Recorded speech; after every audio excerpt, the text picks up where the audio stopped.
As runners, we all challenge ourselves in ways we never thought possible, pushing the boundaries of what we're capable of to smash through targets and set ourselves new, bigger and better ones. This awesome hobby that we share gives us one thing in common, and it brings us together as a community. Whether you're working towards completing your first parkrun or you're a veteran of the sport who's run 100 ultra marathons, we all know the feeling of reaching that maxed out effort and our own red line. Welcome to our podcast, where your hosts Brett Elesmore and Andy Maguire discuss the struggles, the successes and everything in between on our running journeys, as we all work towards the next time we're running the red line.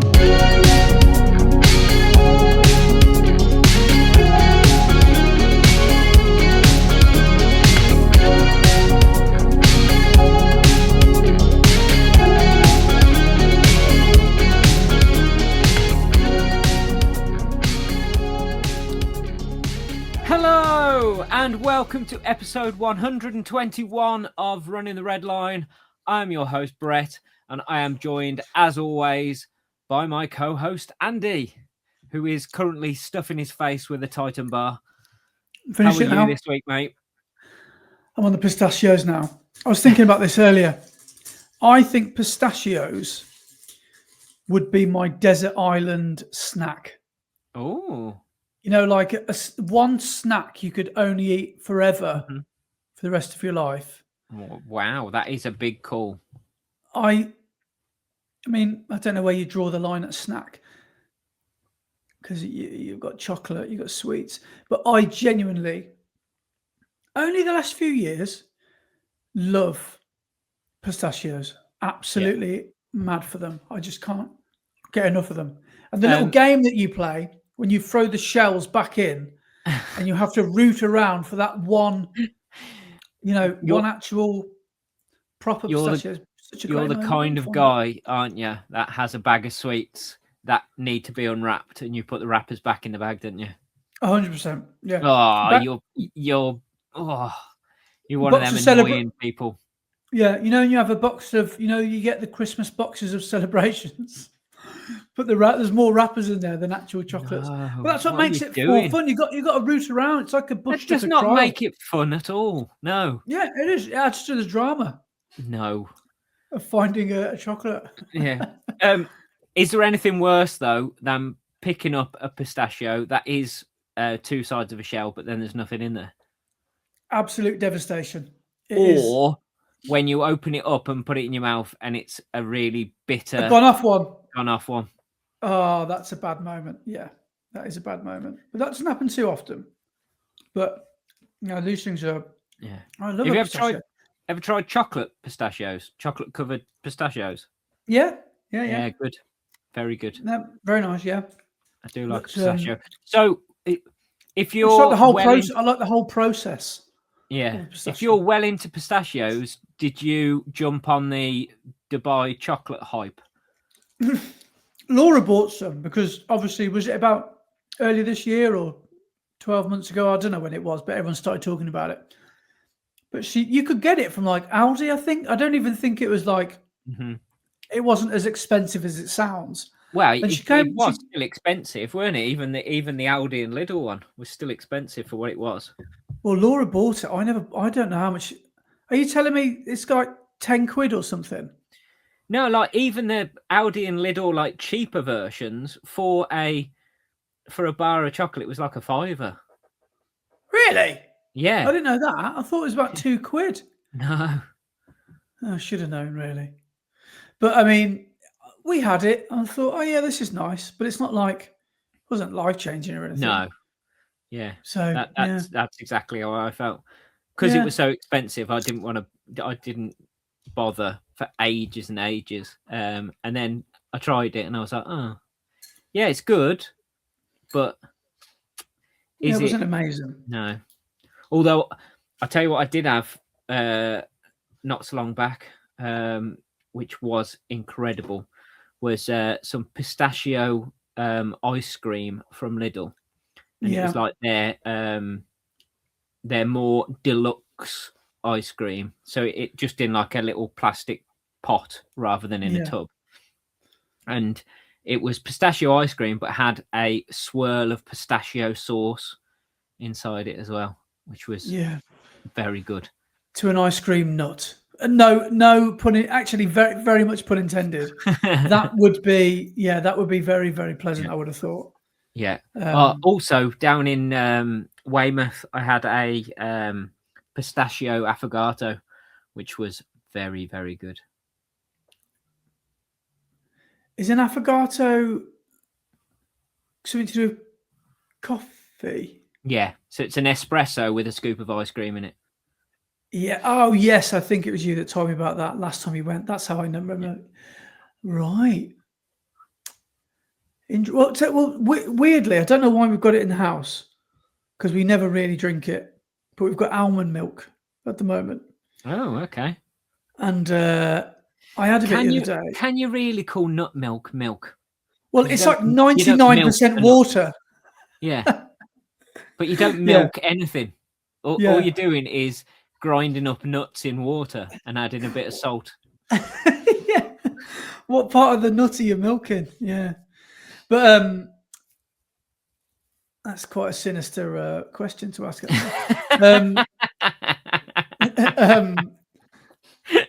I've just realised how that sounded. Bringing myself to completion is one of them, isn't it? But I heard it this time. No, I'm not too keen on. I would actually drink. The only thing, I don't really like what do you call it? What's that nut milk I just called it? Almond milk. Almond milk. I can drink it on its own, like a drink over ice or something, but I can't have it in tea or coffee. It doesn't no good in tea, is it? No. No good in coffee, I don't think. No, definitely not. But would you, if you were a vegan, could you handle? Well, I'm sure you probably could because you'd be vegan. An oat milk latte or an oat milk flat white? I quite like oat milk. Of all the non-dairies, oat milk is probably the best. I agree. I think an oat milk latte is actually quite tasty. And that's nice because it's basically really, really runny porridge. Yeah. It's a bit sort of, it's got more of a texture about it, hasn't it? It's more of a gloop. Yeah, because it's just oats blended into water. Same as nut milk is nuts blended into water, but oats actually thicken up a bit, don't they, when they go into water? Yeah. What's the other one? Soy milk's bad, isn't it? Yeah, that's terrible. That's not good. No. That's is that from a bean, as in a soya bean? Yeah. Yeah. Milking a bean, that's not a good idea, is it? No, whose idea was that? It was never going to end well. No. But yeah, speaking about... Go on. No, go on. I was just going to say, recently, I've changed to full fat milk now. That I've started buying. Blue milk. Yeah, rather than buying... I used to buy semi-skimmed all the time. But now, because I only use milk for making coffees, I've gone for blue. So a flat white every morning is actually very, very tasty now. Yeah, nice and creamy. My mom only buys skim milk. Skimmed milk. Might as well buy water and just put some white food colouring in it. I say that to my mum. I was like, Mom, this isn't milk. What are you doing? Why do you keep buying it? Oh, it's better for me. But is it though, Mom? Is it? So, yeah, but she insists on getting skim milk. So having that on you, if ever I stop over there, she's got some cereal for the grandkids that I occasionally have. And if ever I have some cornflakes, I have to have blooming skimmed milk. It's not great. So I always forget that every morning I wake up and think, I should have had toast. Should have had toast. But anyway, so I think I've over nutted as well. I've got a lot of nuts in this bowl. So these might last me the whole podcast. But anyway, how the devil are you? All right, yeah. Bit of a mad day up at the shop, but yeah, not bad at all. Yeah, been a pretty decent week. Been back to work at the college this week, which is what it is, isn't it? Summer is definitely over now. Even though, well, actually, and the weather, summer's definitely over. Don't know what was going on yesterday. Yeah. Absolutely chucked it down, and that's why it was a bit stressful at my shop today, because the roof leaks and one of the buckets overflowed and leaked all into my shop. So you have positioned buckets. Yes, because ready for the leaks. Ever since I took on that unit, the roof has leaked, and I've asked the landlord over and over and over and over and over and over and over again if we can get the roof fixed, but the roof has never been fixed. Is it like a corrugated iron sort of thing? Is it like well, I think it might be asbestos. I don't know, but it's an old cow shed basically. Is it? So the roof is like pitched, so you have gullies down the middle of all the units, and there's a gully right through the middle of our unit and one either side, like where the walls are, and that gully, the way that the guttering works is the guttering's open inside the building and the two roof parts go into the gutter. Yeah. But over the years, that's just all leaking all around it and everything. I've got loads of stalactites hanging off it. Yeah, stalagmites. Gotta have a Harry system. Hill. Gotta have a system. Is that Harry Hill? Yeah, it's Harry Hill. Yeah, that's a 30-year-old joke. That is, though, isn't it? Yeah. I remember that. So there's loads of those all hanging off the guttering. But yeah, it just leaks constantly whenever there's any rain. And there's parts of the roof, not even at the gutter, where it just soaks through, and there's holes in the roof where it just drips down. But yeah, all along that gully and that gutter, there is buckets from one end of the unit all the way to the end of the other. And it's exactly where... So my unit, inside the unit, I've built... Well, me and my dad built a separate room, which is my print shop. So that's walled off to the rest of the unit. So that bit inside can stay clean where I can do all my printing and everything. And the wall of that room is exactly where the gutter is. So we've basically put buckets and tubs all the way along the roof of the room that we've built. And then the unit is quite a lot higher.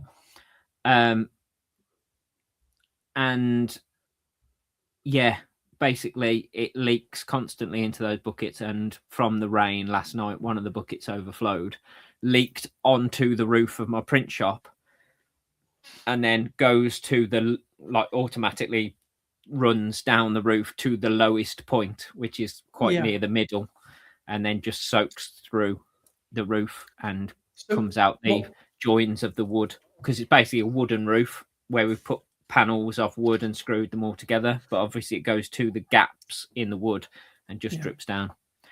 So what was ruined? What was the devastation?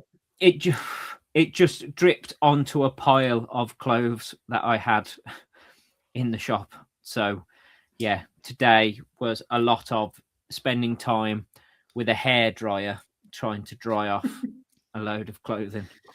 Oh God. So I assume when you're lining up all these jobs, what are you running, like, I don't know, let's just say you're doing 50 Ts or 20 Ts or whatever. You load up a print job on your what do you call it, a press? I don't know what you call your... press, screen printing press, And then you have to have immaculately ironed tees. Do you have to, like... They don't need to be immaculately ironed. So from the suppliers that I buy the clothing from, they just get it and chuck it into a box, and then it arrives to me in a box, basically. Just they're normally in stacks of 6 or 12, and they're just folded in half and put in a box. So they're not immaculately ironed or anything. But when you're printing, because it's going under a heater constantly, and you're working on a pallet which is perfectly flat, they are getting like ironed more or less when you're printing, and the creases are going. And then to cure the ink, I then put it through a tunnel dryer. So it's basically like like Domino's pizza ovens, where it's a conveyor belt that goes through a oven. That's basically what my tunnel dryer is like. It's a conveyor belt that goes underneath a heater, so the ink can get to temperature to cure, and then it drops out the other end. So basically, all of the process is done under heat. So by the end of the printing process, you've got a nicely ironed, more or less, piece of clothing. Your electric bill must be through the roof, because I imagine that it's ridiculous. That must be. I mean, how hot are the? I've got two. I have to have 2 dryers running all the time whilst I'm working. So I've got the tunnel dryer, and I've got a flash dryer, which is so when you're printing, you print the first layer of ink, and then send it under a flash dryer, which just makes it touch dry, so you can then put a second layer of ink on. So I've got both of those running, and they're both running at about 400 degrees C-ish. Flipping hell. So in the summer, when it's hot outside, it is ridiculous in my shop, because I've got no windows in my shop. I've just Googled how hot. It's a running podcast. I've just Googled how hot is the air a hairdryer blows. Do you have a guess? The hairdryer on a warm to medium setting. Well, warm to medium. Warm to medium, probably. There is a bracket, because it does get warmer as you leave it on. Oh, okay. Probably about 75, 80 degrees C. Yeah, you know what you're talking about. It's 90 degrees max. Yeah. So that's how hot a hairdryer is. How hot did you say your machines get to? Well, the actual panels are running at about 400 degrees C, just under. Because they've got to get the ink on the teas that I use, because I use plastisol ink, and the ink has to hit 160 degrees C for it to cure. Wow. So I presume you can't get anywhere near them with your hand. Like you've never had any near misses. You never like melted your hand or anything, have you? I've almost have burnt myself a couple of times, but not badly. It's just a case of you touch it and then immediately move away. So you've just got a little of a. It's same as like when you're using a heat press, because when you're doing sublimation printing, the heat press has to be at 190 degrees C, and you're putting t-shirts and stuff onto the heat press right next to a panel that's at 190 degrees C. You've got to be quite close to it. Yeah. Wow, that's quite dangerous, isn't it? Well, not dangerous, but no, intense. But yeah, it's hot work. So yeah, in the winter it's lovely because it's really nice and warm in there. But in the summer, it's mental. So 3/4 of the year, so autumn, winter, and spring is probably bearable / quite all right temperature. But yeah, June, July, August. The last couple of months has been crazy. You should get a treadmill in there as well. Do some heat training. Yeah, run a few jobs and then do 10K. It'd be like running at altitude, wouldn't it? Yeah, well, screen printing is like doing some heat training because you are using the whole of your body really to screen print. Yes, you are just pulling a squeegee across the screen, so it's just in your arms. But to do that, you've got to push down to put the ink onto the t-shirt as well. So you're pushing down and pulling towards you, which is using all your arms, using all your shoulders, using your abs loads, and it's using your glutes as well to stabilize you whilst you're standing. So it is like a full body workout, and you're doing that for hours on end. So it's like basically like going to the gym in a really hot gym. What's a squeegee?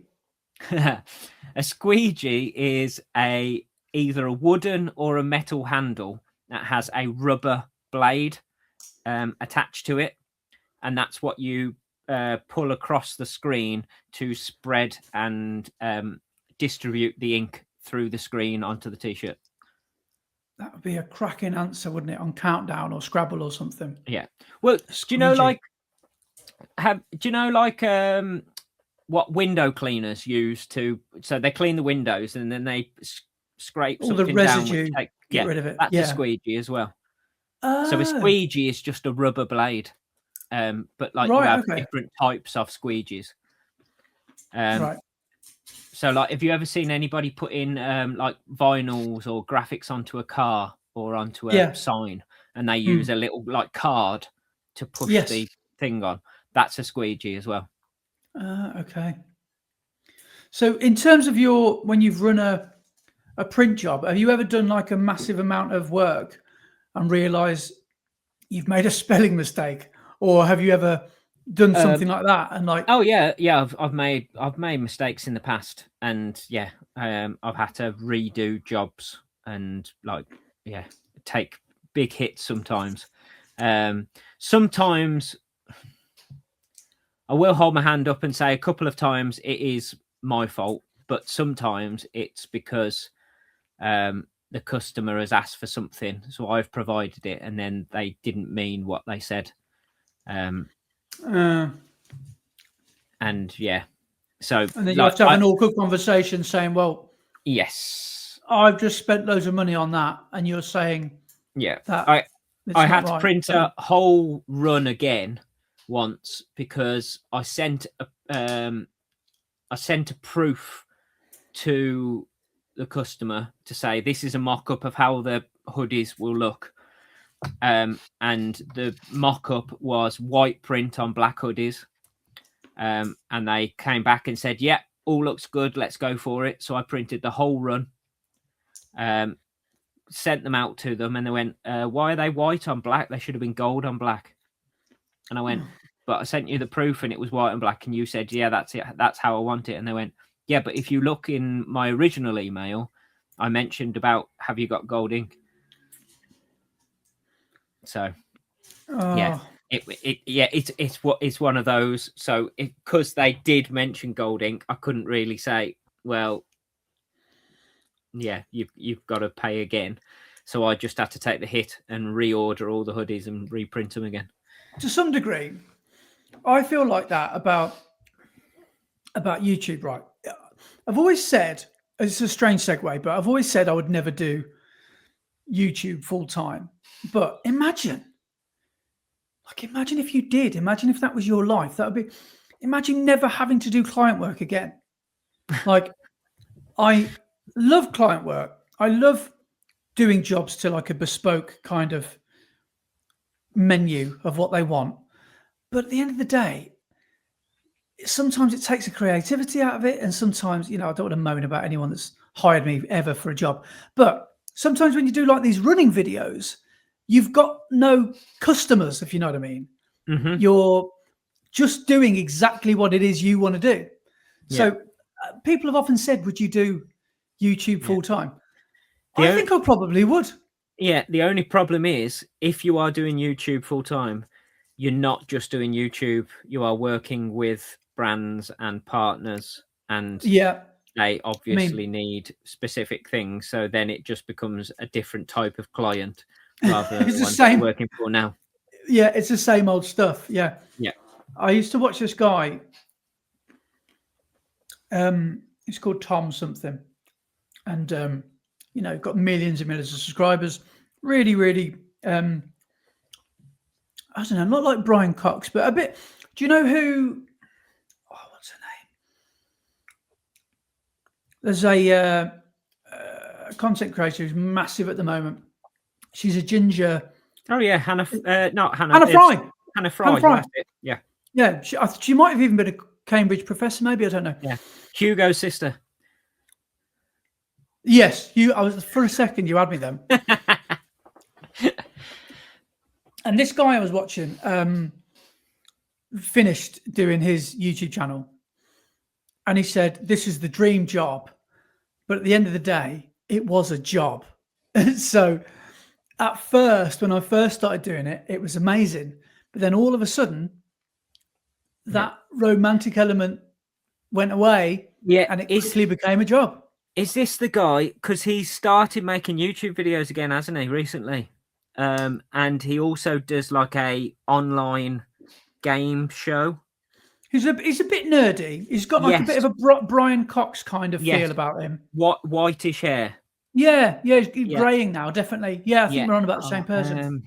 Yeah, I'm sure he's called Tom something. Yes, he is. Oh, what's the game show that Lateral that he does? And I keep on seeing clips on the social like apps sometimes, Right. where he asks a question where you've got to do like interesting lateral thinking to try and come up with the answer. It's not obvious how the answer is formed. So the people who, so there's 4 of them in the conversation. One of them asks the question, and the 3 others have to like discuss it and go through it and try and work out how the answer works to the question. Okay. Oh, that sounds interesting. Yeah, it's quite good. Yeah, that sounds like quite. I'm gonna find his name because I think I know who you mean now.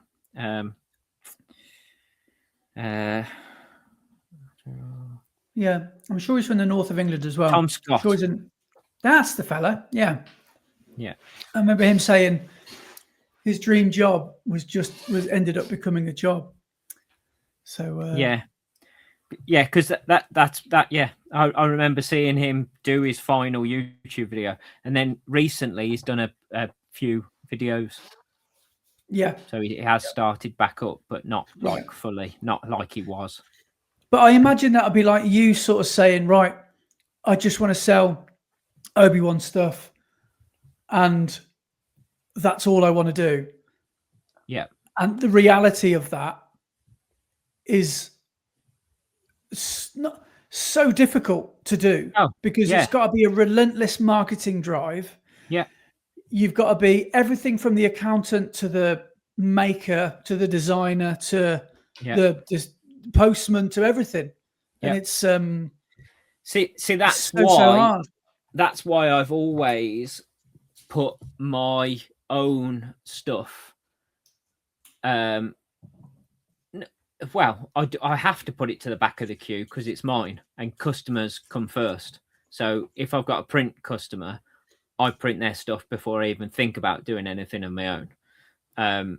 So if I've got stuff I need to do, it will keep on going to the back of the queue until I've got some spare time to do my own stuff. That's why I've got in my shop, I've got some jackets that I bought, and I've got some T-shirts that I bought probably 2 years ago that I still haven't printed for my own stuff because other jobs have got in the way and I just haven't had time to do them. But that's how it has to be. Would you ever consider doing what like Ben Parks does and getting a running show stand for the weekend to try and flog some gear? Yeah, see, I do trade shows, but I know how much effort goes into them, number one. Number two, you are stuck on that stand for the whole weekend and you can't move. And number three, I know how much they cost. And it's unless you're selling lots of stuff, it's not really monetary viable. I'm going to just find out. As a small independent, there's not much point because a trade stand at the NEC at a show is probably for a small, what would they be? It'd probably be, doesn't even say 3 by 3 meters. For one of those size stands, they'll probably be at least £1,000 to 1,500 quid. It wouldn't surprise me if that's the day rate. Imagine the hustle on the day. to try and make that much money back. But that's the thing. You don't want to just make, if say it's 1,500 quid, you can't just make 1,500 quid, take 1,500 quid, because then you're still making a loss. Yeah. Because the stuff that you're selling has cost you to make or buy or whatever. So you've got to make at least double what it costs to even start making a profit. Yeah. I mean, fair play to Ben, because he's there. He's at the London Marathon one every year now, isn't he? Yeah, And yeah. that must cost a fortune. Yeah. But he's I've never actually gone and had a chat to Ben, but he's incredibly shy, isn't he? Yeah, he is. Yeah. He, on his videos, he always comes across quite jolly and quite open, and that is how he is. But when you meet him in person, he is quite shy and is a bit closed off. Yeah. Until you start chatting to him, and then he starts to open up. So yeah, but that's a lot of people, isn't it? In public. Did you get him on the couch? Did you start opening him up a little bit? So tell me about your childhood, Ben. Yeah. Yeah, but he's a big lad, isn't he? Yeah. But that's like a lot of people in public. I mean, around new people, I'm a bit like, we're not closed off, but I'm a bit quieter around new people. Around people I know, I'm like the loudest person ever. But around new people, it takes me a while to feel comfortable to, yeah. My problem is I feel like that, but I overcompensate. So I'm like a puppy. And then the exchange or the meeting happens. And so often, let's just say at a parkrun or a race or whatever, someone comes over and says hello. So many times I've walked away from those meetings going, why did I say that? Or like, how did I come across then? I must have looked like a right idiot. But like, so I'm the opposite. I like massively cringe about what I've said and how I've behaved because I'm a massive overcompensator. So I can't help myself. So I do apologise if I've come across a bit over-friendly sometimes. Yeah. I remember, have you ever seen The Trip with Alan, Steve Coogan and Bryden? There's one bit where Rob Brydon is saying to Steve Coogan that he's not as affable as people think he is. And Steve Coogan says, you've made an affable rod for your own back.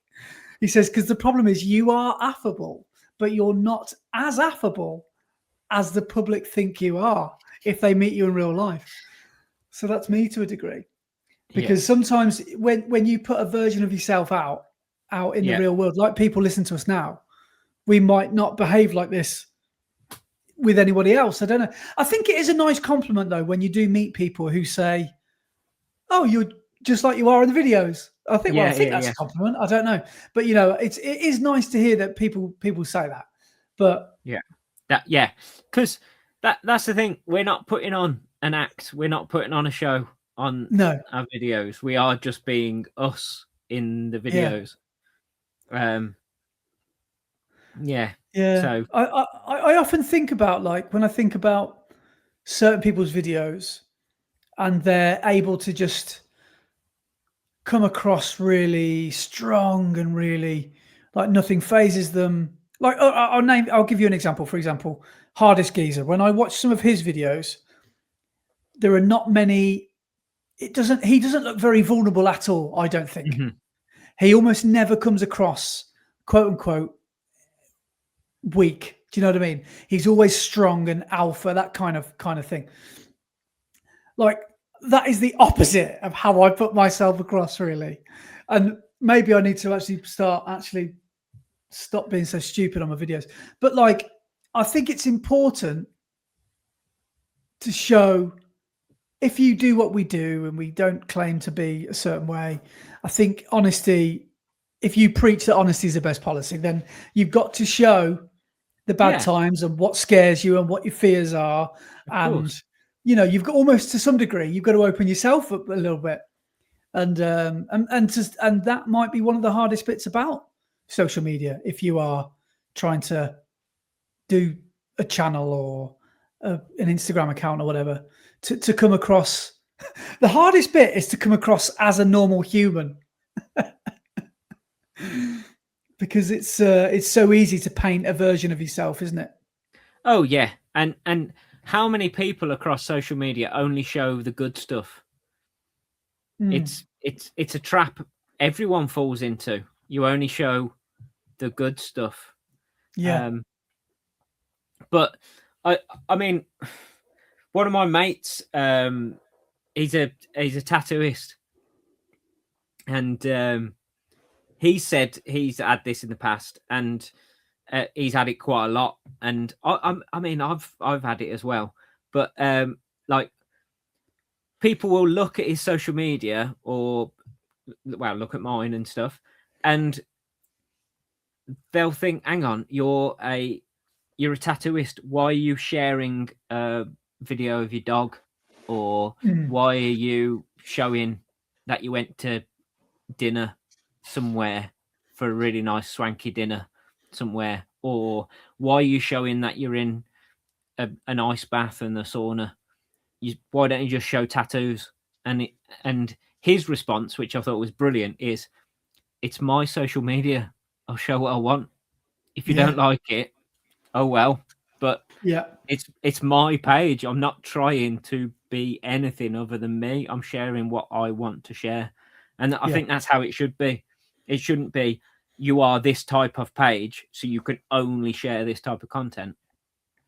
I was yeah. That's actually reminds me of something I was thinking about earlier about, how us, let's just say us running YouTubers, we're all very similar in what we show, but we're all very different.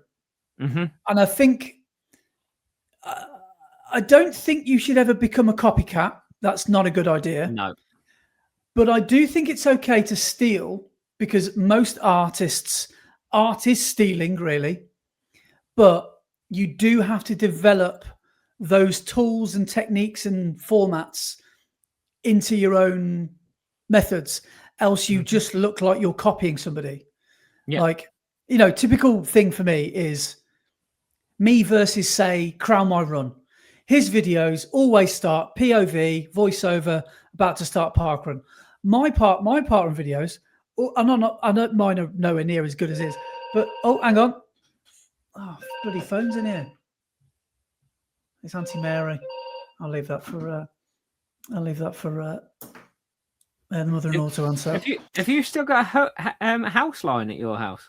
We have to have one, because the signal round here is dreadful. Oh yes. So I've got Wi-Fi calling, which helps, but sometimes it does cut out. Another example, right? I know this. We said this pre-pod, didn't we? About people who don't quite listen. I said I left a message on someone from work's answer machine today, and I said, "Please call me on my mobile, not this number." They called me back on that house phone. I was like, for God's sake, mother-in-law's got to answer. So because I can't call the clients from here, because I've got no signal. Anyway, yes, we do have a house phone. It does feel like 1997, but. Let's just say me versus Crown My Run. My videos for Parkrun start an hour before Parkrun, because I like to talk about the build-up, and I like to talk about other things, And I just think it's there's no right or wrong format. And if you look at Marm, my format is very similar to what Marm does. He does a pre Parkrun chat, and you could argue, like a lot of people say, his car rants are the best part of his videos. I'm sure he gets that. I'm sure he gets that all the time. But like, having a style is really important, I think, whether that's, you fly the drone a lot, or I don't know what it is. You do a voiceover, but I think trying to copy other people is a dangerous game. Because you've got to find your own way, haven't you? Yeah, you've got to find your own voice. Yeah. And that's another reason why AI is so horrible, because here we go. Because everybody who uses AI, their voice is exactly the same. How can you build up your own brand identity or brand voice if everybody else looks and feels the same. If all of your posters for your coffee shop look exactly the same as every other coffee shop, how do they know they're going to an independent, like really high end and well crafted coffee shop rather than just a generic one? If you're using AI posters the same as everybody else or AI thumbnails, how do they know that your video is different to anybody else's? Because all the thumbnails look the same. Yeah. The whole point of building a personal or brand identity is for it to be your identity and it to be consistent and go across everything and look the same, so you can go from one platform to the other and instantly know that it's the same person or the same company or the same brand. That's the whole point of a brand identity. But when you're using AI, it's making everybody look exactly the same, so you can't tell where it's coming from or who they are. So, on the subject of AI, then, what do you think about information rather than creativity? So, perfect case in point was, I think I've got a stress fracture. These are my symptoms. I'll ask AI. Is that an acceptable use of ChatGPT? Well, that's what it was originally designed for, wasn't it? As Was it? it AI is there as a very fast Google search, really, isn't it? That's basically Yeah. what it does. It can search for information and filter it way faster than any human could ever even imagine. And it formats it in a very presentable format. Yeah. So yes, great for that sort of thing, brilliant. But if you're using it to research for an essay or you're writing something which is important, make sure you're checking the sources and where AI is getting its information from, because there are a lot of bad sources on the internet and AI can't decipher between the ones that are right or wrong. It just gets all the information and presents the information. It doesn't say, oh, I'll grab that bit of information because it's correct, but I won't grab that one because I've looked through it and what it's saying is wrong. It just goes, I'm getting all this information and I'm going to present you with the roundup of what I've found. And that's where a lot of people are falling down with using AI for their research, is they're not actually checking the sources of where the information is coming from. I wonder how many people are, let's say, a best man at a wedding, and they've said, give them the same speech. who have said, the wedding's tomorrow and I haven't written anything, write me a speech.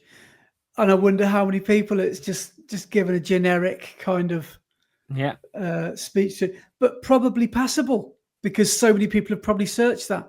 And like, I won't say who it was because it's a friend of mine, but a friend of mine was recently leaving their job and they wrote something for the newsletter or something for the email database. And they wrote like a farewell letter. But because he sort of struggles with, opening up, let's say, he's not a very vulnerable kind of guy, he got AI to draft him this note. And I thought that was a bit sad because it's like, it's not coming from the heart. Yeah, it's not this job personal he'd in worked any way, at is it? for like 20 years.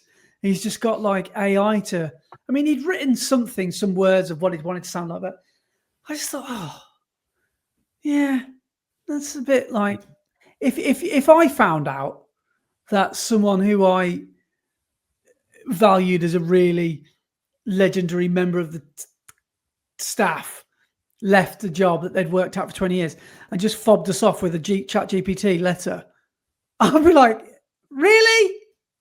Is that all we're worth? But I don't know. Maybe he'd argue that he couldn't quite find the words to that he wanted to say. Yeah, but in those moments, at least try. Yeah. Yeah. Have you Have you ever done a speech at a wedding?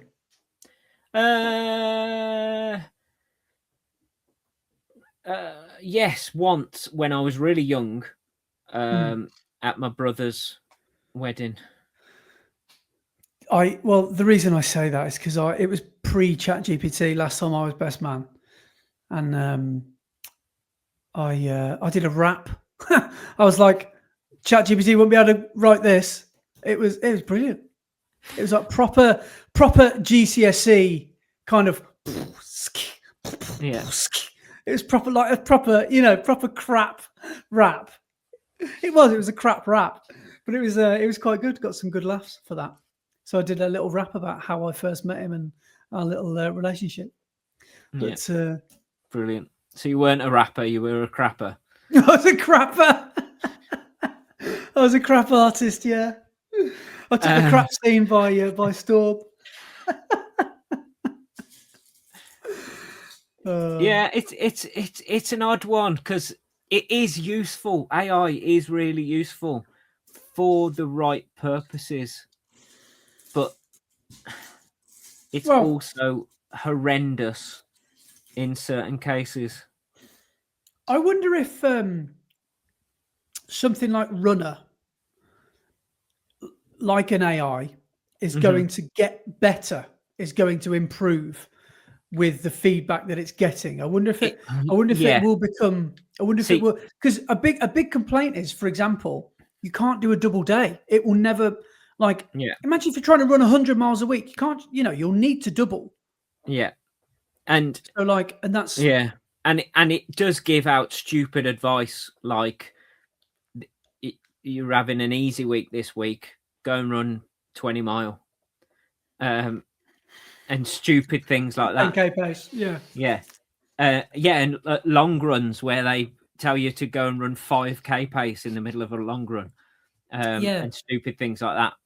But yes, I think it will improve, but only if it gets good information back in its feedback, because it's like anything with AI, unless it's getting good information to work from, how can it ever be good? Yeah. Well, you can roll a turd in glitter, still a turd. I don't think and you never know. If I did use it, I'd probably use it from a standpoint of, go on then, injure me, and then I'll be like, I told you so, which is a terrible way to approach it. But most people I know that have used Runner have jacked it in halfway through, but then we've had people who have we had right in before? Ian. Was it Ian? Was he? I'm sure it was Ian. Wrote in and said, yeah, there are people who have had brilliant success with runner plans because it holds them accountable and actually gives them a routine, which they might not possibly do if they didn't have an app shouting at them constantly to do things. So for certain people it works brilliantly, for other people it doesn't. Yeah, and I think it just assumes that everybody is like an AI. They're almost unbreakable and they can do everything that they're asked, that sort of thing. And people break. Some people break. Yeah. And that's the danger. Yeah. Yeah, but as I say, the problem is the information it gets fed. If it's good, it will have good results. If it's bad, it's going to have bad results. But it doesn't discern between the two, so it is just going to give you a summary of everything it's found. It won't decide to leave things out or prioritize certain things.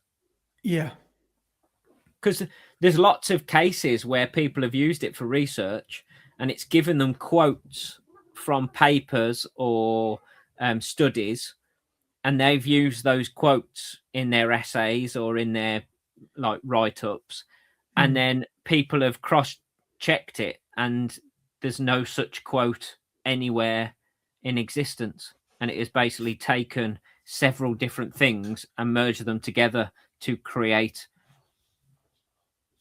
a quote from something that doesn't exist. Yeah, that's fair enough. Yeah, it's a funny old game, isn't it? And we probably better accept the fact that it's here to stay. But I remember you sharing that thing, and I saw it as well, about someone's Harvard University kind of closing speech or something like that. Yeah, Ronnie Cheng. Is that who it was? They were like a Yeah, keynote speaker or something. Yeah, he's a comedian, but he was like the guest speaker at like the Harvard graduation. And he said, your job, talking to this room full of young people who are all graduating, is to eliminate AI. Yeah. Your job is to show that the human race does not need AI or something like that. Yeah. Like his main point was people are coming up to him and saying, look how good AI is. It can read an email for me, summarize it, and write a response. And he said, guess who else can do that? Me. I can do that. Yeah. And do we need AI to do that? We're actually losing the ability to do things and use our brains because people are getting lazy and getting AI to do things rather than putting in the effort themselves. And 100%. How are you ever going to improve? It's like saying, I'm going to go and run a marathon, but for my training, I'm going to let a robot go and do all my training. And then on marathon day, hope I hit a PB. I wonder if it will come to the point where in the future, everyone will have an AI version of themselves. So it's like... It's a bit like, have you ever seen the film Surrogates? No. So it's a Bruce Willis film. And the idea is nobody actually interacts physically with anyone anymore. And you have a surrogate which you send out into the world, and you sit at home with VR goggles on and plugged into the system and control this surrogate that goes out into the world and does your work or does your job or whatever. And you can choose what the surrogate looks like. So you could be an absolute slob. Wow. With food all over you at home in your string vest and pants, and your surrogate could be a beautiful woman. A beautiful woman? Yeah. You can choose. That. So you can choose whoever you want to be and go out into the world. It's a bit like what what's his name? What's his name? The Meta guy. Zuckerberg tried to do with the metaverse, wasn't it? He tried to create a world where people would interact within the metaverse. Wow. I mean, it sounds less ridiculous now than it probably did when that film was released. But stuff like that could even happen in our lifetime, couldn't it? Yeah.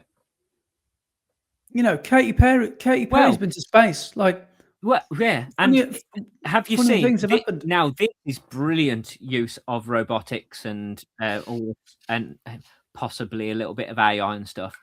But in Japan, there are people who are disabled and can't leave their house, who are employed and working in places because they have a robot working for them that they're controlling.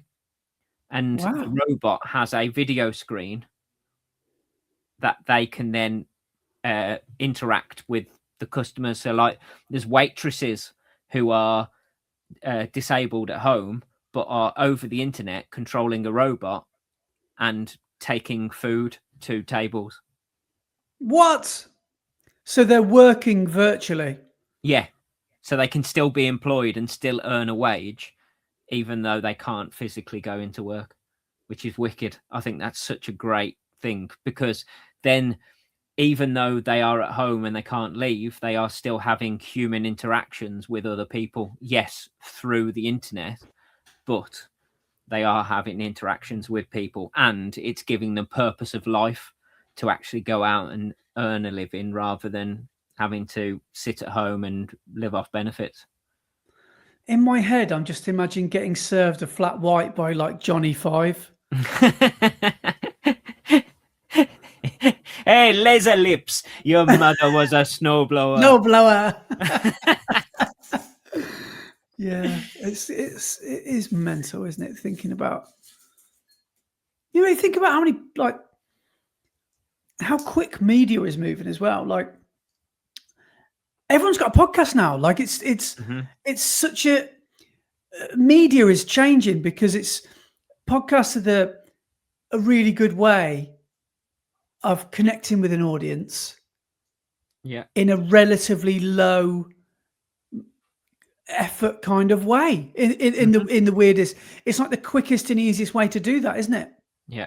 Because literally, me and you have been chatting now for an hour, like we would do over a coffee or a beer or whatever. But we're recording it, Yeah, and it's just mad, isn't it? Like, yeah. if you thought about 20 years ago, thinking that you'd,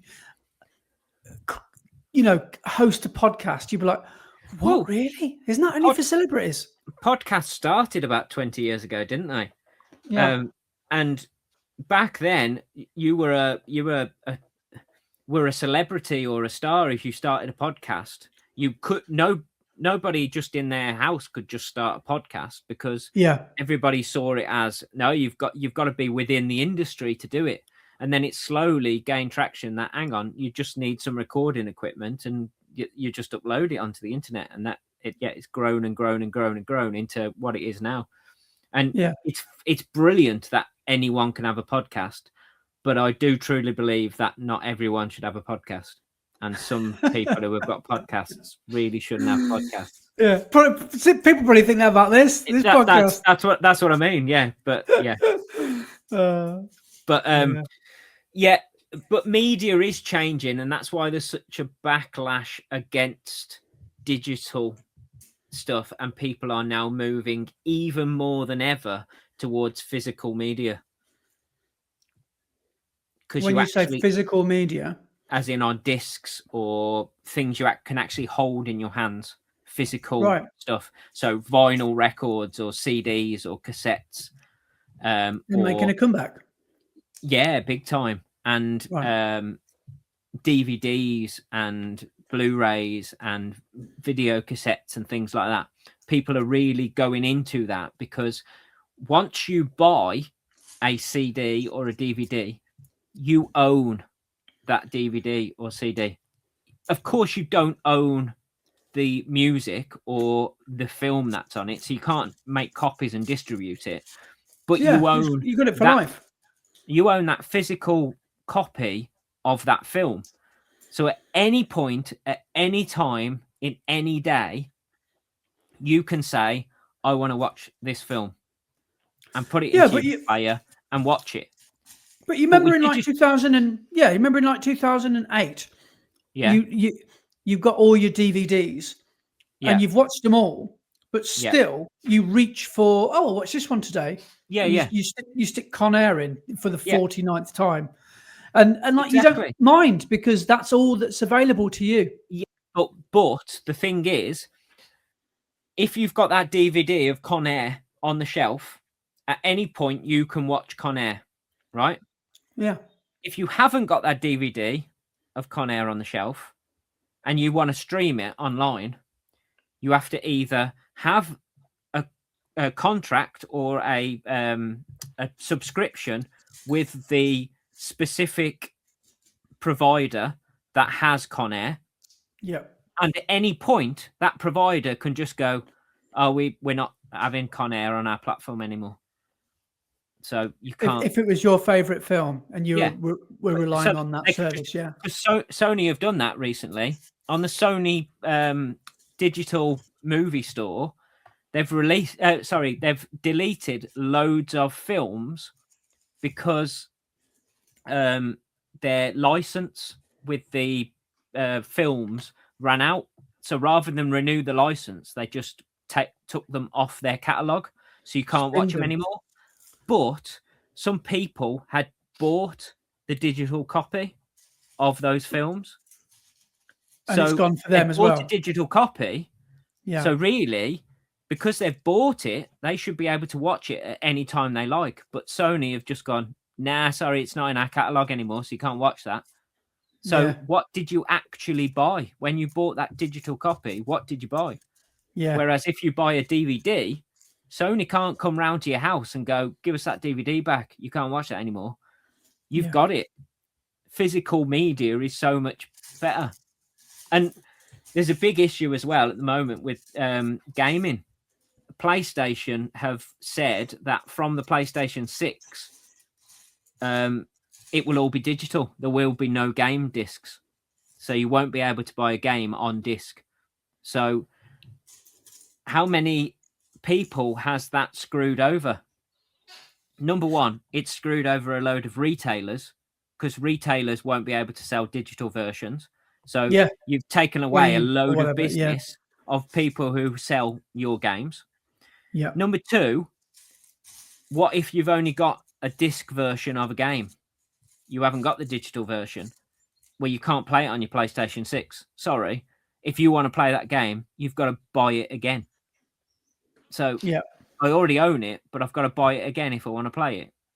That's weird. And then there's the thing of they could just get rid of that game at any point. So if you buy it digitally, they could just take away your right to play it at any time, or just delete the game and say, sorry, yeah, I know you bought it, but it's not in our catalogue anymore. It's not in our library. And then they have a monopoly over the price of games. There is no second-hand market anymore. So you can't go and buy a second-hand game, or you can't go around to your mates and borrow his game and take it home and play that game for a bit and then give it back to your mate, because the only way you can play it is buying it digitally from the Sony store. And their Sony store decide how much to buy it for. So you can't go to another retailer who've got it on sale and buy it cheaper. You can only buy it for the price that Sony want to sell it for. So it's destroying loads of stuff. Yeah. All because Sony want to keep control of everything and make everything digital. It's a shame, really, isn't it? Because we're heading towards a world where none of us have stuff anymore. You don't own anything. No. And it's all intellectual property of the production company or whoever it was. Yeah. And I suppose that to some degree makes music so much more awesome if you bought, a limited edition copy of a vinyl of a music or a band you liked, or you've got Thriller, Michael Jackson on tape or something like that. It's more, means a little bit more, doesn't it? Yeah, it does. Yeah. I love physical media. I absolutely love physical media. I don't think I've ever actually paid for a digital version of anything. I mean, yes, I have a Netflix account, so I stream things on Netflix and stuff, but actual buying a copy of something, I don't think I've ever bought anything digitally. I've always bought it as a physical object. Yeah, I think during lockdown I bought Football Manager. And I got addicted to it over lockdown. Do you know, I'm dying for a game of Football Manager. I love playing Football Manager. I went so far down the well. I was in like 2056 or something like that. So I was 30 years in the future. And I who was I? Solihull Moors. And we were still at a really medium level, like League Two. I'd gone up one league or something like that. But I just get so engrossed in that game. But there are games, aren't there, where you can lose hours, days even of your life. Did you have any games like that? Oh yeah. one in particular was Resident Evil 2. That was on the original PlayStation. Me and my mates, well, one mate in particular, we used to take it in turns for lives. So because it was a one-player game, there was no way of playing two-player. We used to have the controller, and then when we lost a life, we passed the controller over to the other person, and then they played until they lost a life and passed it over. That's very nice. And we used to play that just consistently. And there's 4 different ways of playing, like completing the game, which is it was really clever back in like early PlayStation days, because there was 2 discs, and there was a Leon disc and a Claire disc. And if you played the Leon disc, you played the game and went through, and there's loads of bits within the game where like you'd go to a locker and there was a gun and some ammunition and like a medic pack and things like that. And it would say, do you want to take all of it, or do you want to leave some for Claire? And the way it worked is when you completed it with Leon on the Leon disc, it would, if you put in the Claire disc and loaded up your Leon game off the memory card, you would then play the game as Claire, but every decision that you made with Leon affected the game with Claire. So when you got to that locker with Claire, if you left some stuff behind, it was there, but if you took it all, there was nothing there for Claire to have. So there was 2 different ways of playing it like that. So you could either start with Claire or start with Leon, and then finish with Claire and finish with Leon. So there's 4 different ways of completing the game. And then when you've completed it with both characters, there was then an extra part of the game. So like an extra boss and finish and final moment to the game that you could only do if you'd finished with both discs. Right. So good. Sounds good. And then the other one, I remember Resident Evil 1. Yeah, Resident Evil 2 was such a it's just one of my favorite games ever. But they was and what we used to do as well, it was obviously was on old CRT TVs, but we used to turn off the lights and turn the sound up really loud. So when you were walking down corridors, you couldn't see things, but you could hear things scratching around and moving or panting or something in the distance. Yeah. But the other game that we lost loads of time with was Tony Hawk's Pro Skater. Oh, I remember that game. I didn't play it extensively, but I remember the game. Yeah, was that the 540 game? No. What am I thinking of? 1080 or something like that? Oh, 1080 snowboarding. Yeah, 1080 snowboarding. You're right, about, sorry. Yeah. Which was very good, but Tony Hawk's Pro Skater was just, and the soundtrack on all of those games, Tony Hawk's 1 and Tony Hawk's 2, the soundtracks are just next level. Did you ever play, I think it was Atlanta 96, or maybe it was, I don't know what Olympics it was, but you, maybe this is every track race ever, but you've got to like, you got to do the X and the O as fast as you can. You've got no skin left on your fingers. The old track and field on the NES. Track and field, that's it. Yeah. Legendary game. And you would have people. Some people would do 2 fingers as fast as they could, like that. Some people would try and go across, and the cheat was to get a spoon and use the back of a spoon to go across the 2 buttons. Oh, that's a good idea. It slid across the 2 buttons. Of course, with minimum effort required. I never even considered doing that. But the best one was the hurdles, because you'd have to do the buttons and then press up to jump, and then do the buttons and then press up to jump. Do you remember as well? I don't know if you were well into your football when you were a young teen, but did you ever play on the PC, especially FIFA 96 or 97? Because the reason I ask is, do you remember when there were cheats? You could do cheats. Oh, cheat codes, yeah. Cheat codes are incredible. There was one you could do, which was there was invisible walls, which was good. There was crazy ball, but my favourite was big heads. Yes, I do remember that. It was just their normal head, but just massive. Yeah, I do remember that. Yeah. It was just so weird. Such a strange. I just remember just laughing. My little 14-year-old self just having endless fun.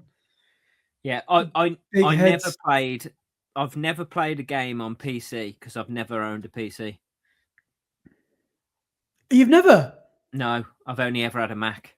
All my games, when I think about being sort of 11, 12, 13, because we never had a console, we never had a PlayStation. We believe, I don't know if I mentioned this on the podcast before, we won an N64 in a Yeah. raffle. It must have been, thinking about it, it must have been either nicked or I don't know, but it was in the raffle and we won it somehow. And I don't think there's anything wrong with it, but that was one of the best, most up to date. And we, of course, had GoldenEye for it. Remember GoldenEye on the M64? It was a pretty legendary game. But on the PC, yeah, some of the games I had it was just called Formula One. I don't know if you ever played that, and it was you could do Monaco, you could do Imola, Silverstone, all the Grand Prix circuits from back in the day. And some of the drivers then were like Jean Alesi, David Coulthard, Jacques Villeneuve, Eddie Irvine was on it, and Ralph Schumacher was he in the Williams? Michael Schumacher was in the Benetton. Do you remember the Benetton, the red and white car? Yeah.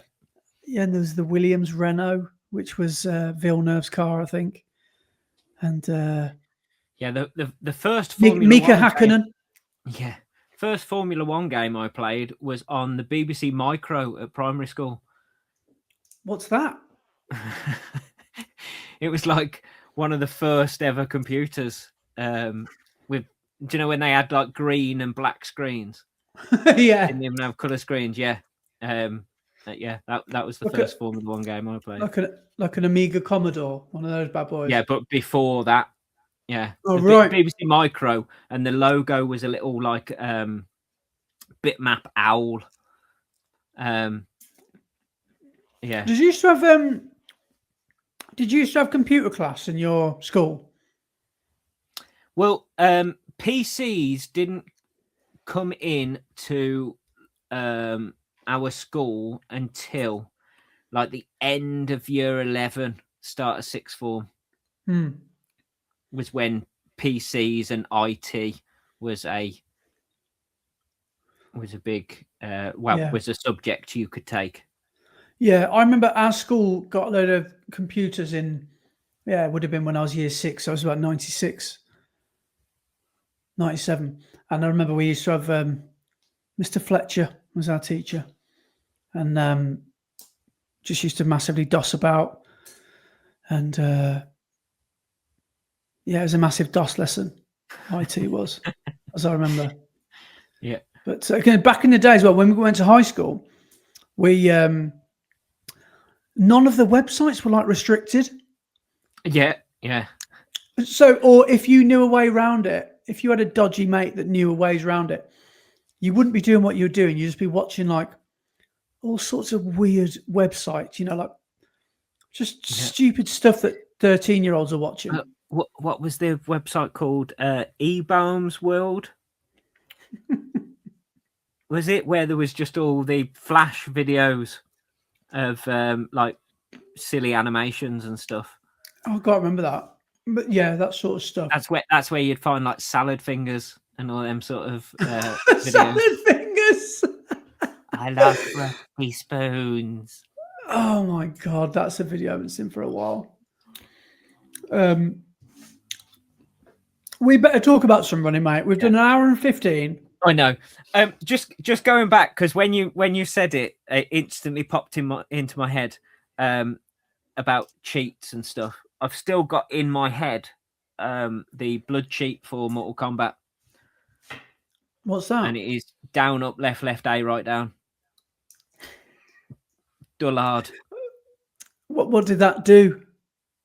It turned on the gore on Mortal Kombat. So Mortal Kombat, when the game was released, they said it was too violent, that there was blood coming out of the people when they were being punched or things like that. And you couldn't do fatalities because they were too gory. But there was a cheat that would. So when you just play the game normally, when you punch them, I think they turned it to green. So like the splats of blood that was coming out of them was green rather than red. But if you put the blood cheat in, all the gore got turned on. So it would be red blood coming out of them, and then you could actually do the fatalities as well. Yeah, that was probably the height of. Yeah, that was probably the height of sophistication back then, wasn't it? I don't know how excited I used to get about the cheats on FIFA, and yeah, good times. Yeah. I've probably still got some cheat books and cheat manuals in all my old magazines from when I was younger. Games Master magazine, or I never had any mags about computer stuff. No, I don't think you had mags of other stuff. Yeah, I did. Yeah. Normally stashed under trees, shared intellectual property between me and my 6 mates. Found in a bush somewhere on the way to school. Yeah, brilliant. Right, let's talk about running. Tell us about your training week. So, what week are we in? Because I've lost track of where we are. Are we up to date now? Yes. Right. Yeah. So the last week that you've done. So, I'll talk about my Cofton Park experience, because it didn't get me anywhere near the leaderboard, because it turns out that it was a bloody hard course. And it was the second event they'd done, because there might have even been more people at event number 2. But the person that won it in 17 flat. Oh, wow. Yeah. So that was frightening pace. Watching your video of it and Mom's video of it, that's a crazy pace around there. It was really genuinely quite tough. And even in probably what I would describe as near perfect conditions, it's still a really, really difficult course to run. So I just wonder if they're going to be constantly cancelling in the winter, or will it go ahead with just bring your spikes, bring your wellies. Yeah. And there'll be like 50 people doing it, maybe. I don't know. But it's in a very, very popular location, isn't it? Lots of people live around that area. It's well within reach of Bromsgrove, Redditch. And I've heard Andy Goldsby say from Arra Valley that lots of people, it's taken a few people from Arra Valley, so it's taken the pressure off other parkruns. Mm-hmm. So that might be good for other parkruns, but how popular it will be in the winter, I don't know. But a quick overview of the course. It is, I can't quite work it out because I don't know the area very well, but I think it's one big lap and then one smaller lap. And the second lap is like half of what you did the first time, or 3/4 or something like that. And none of the hills are breakneck. Do you know what I mean? None of them are like absolutely brutal. They're just hard enough to just really humble you and remind you that, this is a cross-country course. But I would definitely recommend having a go, especially before the mud comes. It's a really good, fun course. You would be like a pig in excrement. You'd be loving it. You'd love that course. And it was popular. It was about 500 people did it last week. And I, in the end, did it in 21:17, I think, across the line in. Mm-hmm. And absolutely smashed Rory Hancock in the last final sprint. You or did you not beat Rory? Yes, I did. One thing I should have done was put the results on screen, but I didn't, did I? So no one will ever believe me. But yes, I did. I came back from the dead. I let him get away from me because he did put quite a distance on me. But then in the last sort of 400, I managed to sort of keep up. And he even ran past me and he said, I'm going to have to go now because you're going to do me in a sprint. Your reenactment at the end was Very good. Well, I was gutted because with that little camera, there's Yep. nothing worse than filming 95% of it and Well, you know what losing you the need to money do, shot. don't you? You know what you need to do? Stop or run faster, you're going to Yeah, say. run faster, yeah. Yeah. Yeah. And also stop filming loads of stuff beforehand as well. And yeah, but it's cracking fun. And you can potentially, I don't know, depending on what your PB is and where you've already had your PB, you never know. You might get close to your PB on that course because there's obviously uphills, but there's also a lot of downhills.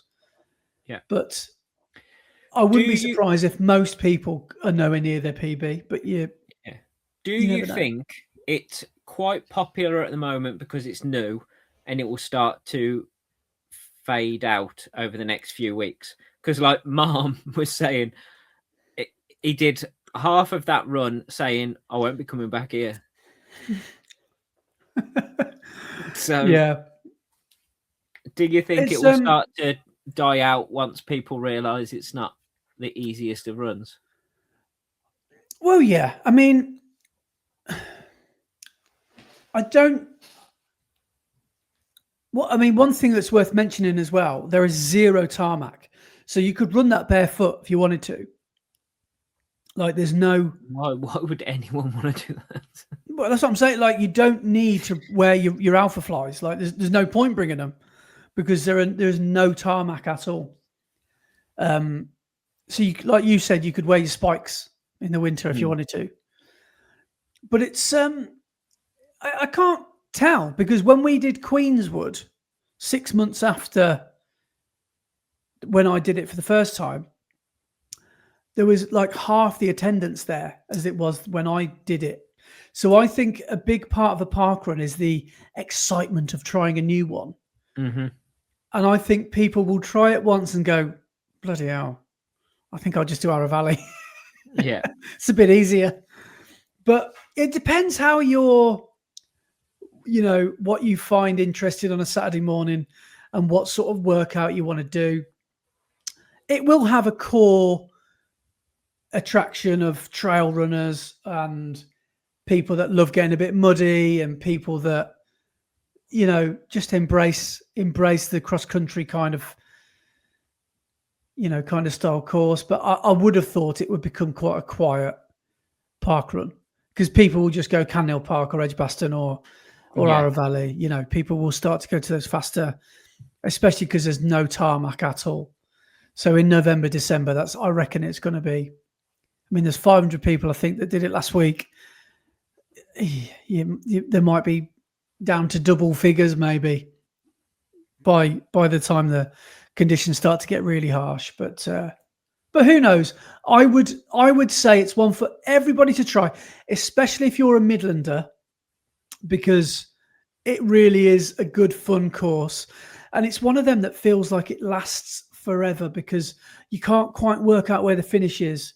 Yeah, especially doing it for the first time because you're always going around a corner or up or down a hill or turning around, turning here, there. So you can never really see the finish until you finally see it right at the very end, which ironically I didn't film. And so I would definitely recommend it, but it is not for the faint of heart, I would say.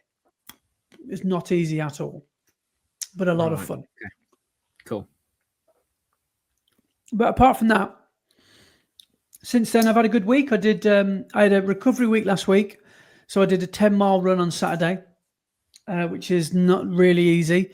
And do you remember me mentioning about my my dodgy foot? Well, it seems to have really, really eased. Like the pain is like between a 0 and a 1 now. Sometimes I don't feel it at all. Did you do any stretching or any stuff? No, not really. I did a little bit of like, calf raises and stuff, but no, I kept forgetting, to be honest. But yeah, since then I've done I've jumbled a few things around this week. So for example, today I did my double day when I'd normally do it on Tuesday.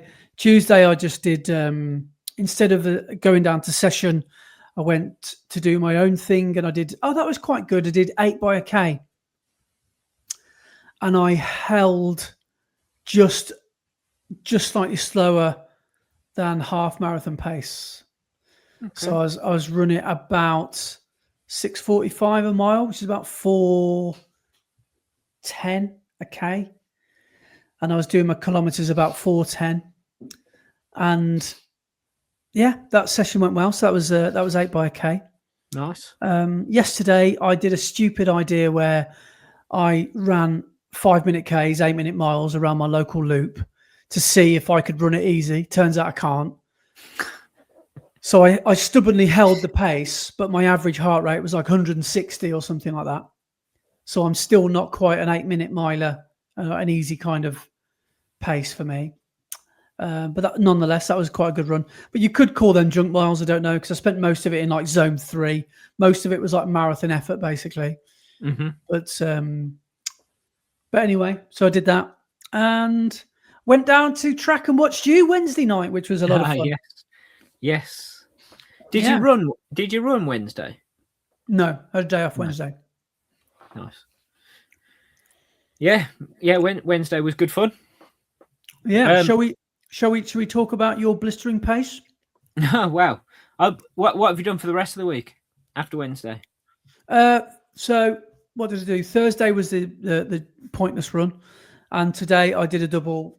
Just got back at half an hour before we jumped on, doing an easy 10k around the block, and then this morning took Daisy up the hills.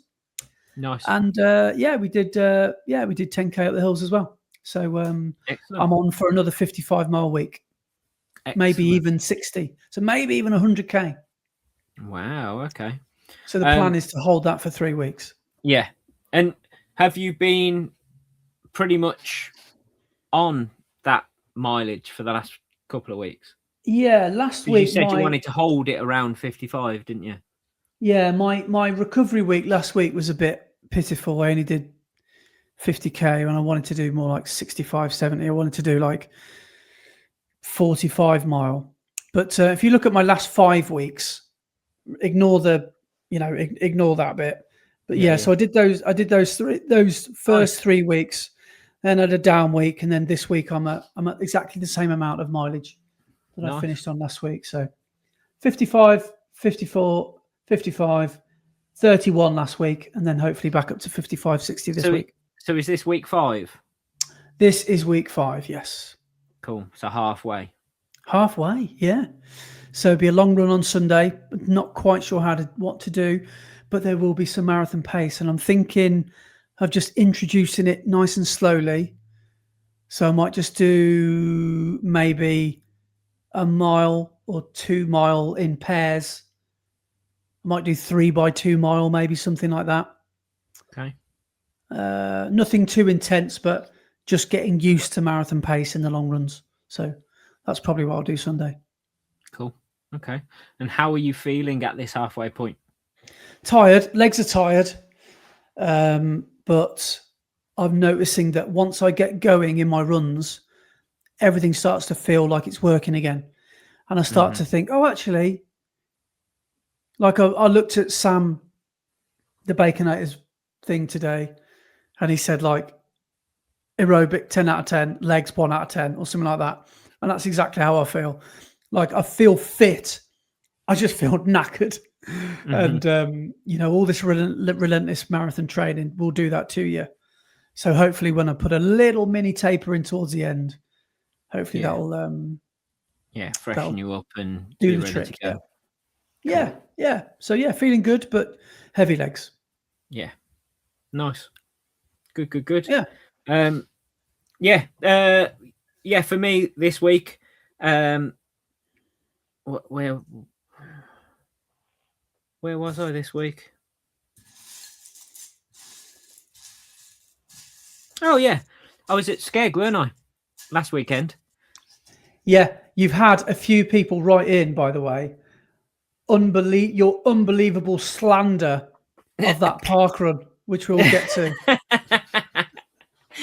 Brilliant, love it. So I got back from Skeg on Sunday, and put my bus away and everything, and then got into the house chucked my running gear on and got back out the house and went and did a Sunday run, which was decent, but it was quite late at night. What time did I get out of the house? Hang on. I will tell you. I think it was about 9:45, something like that. At night? At night, yeah.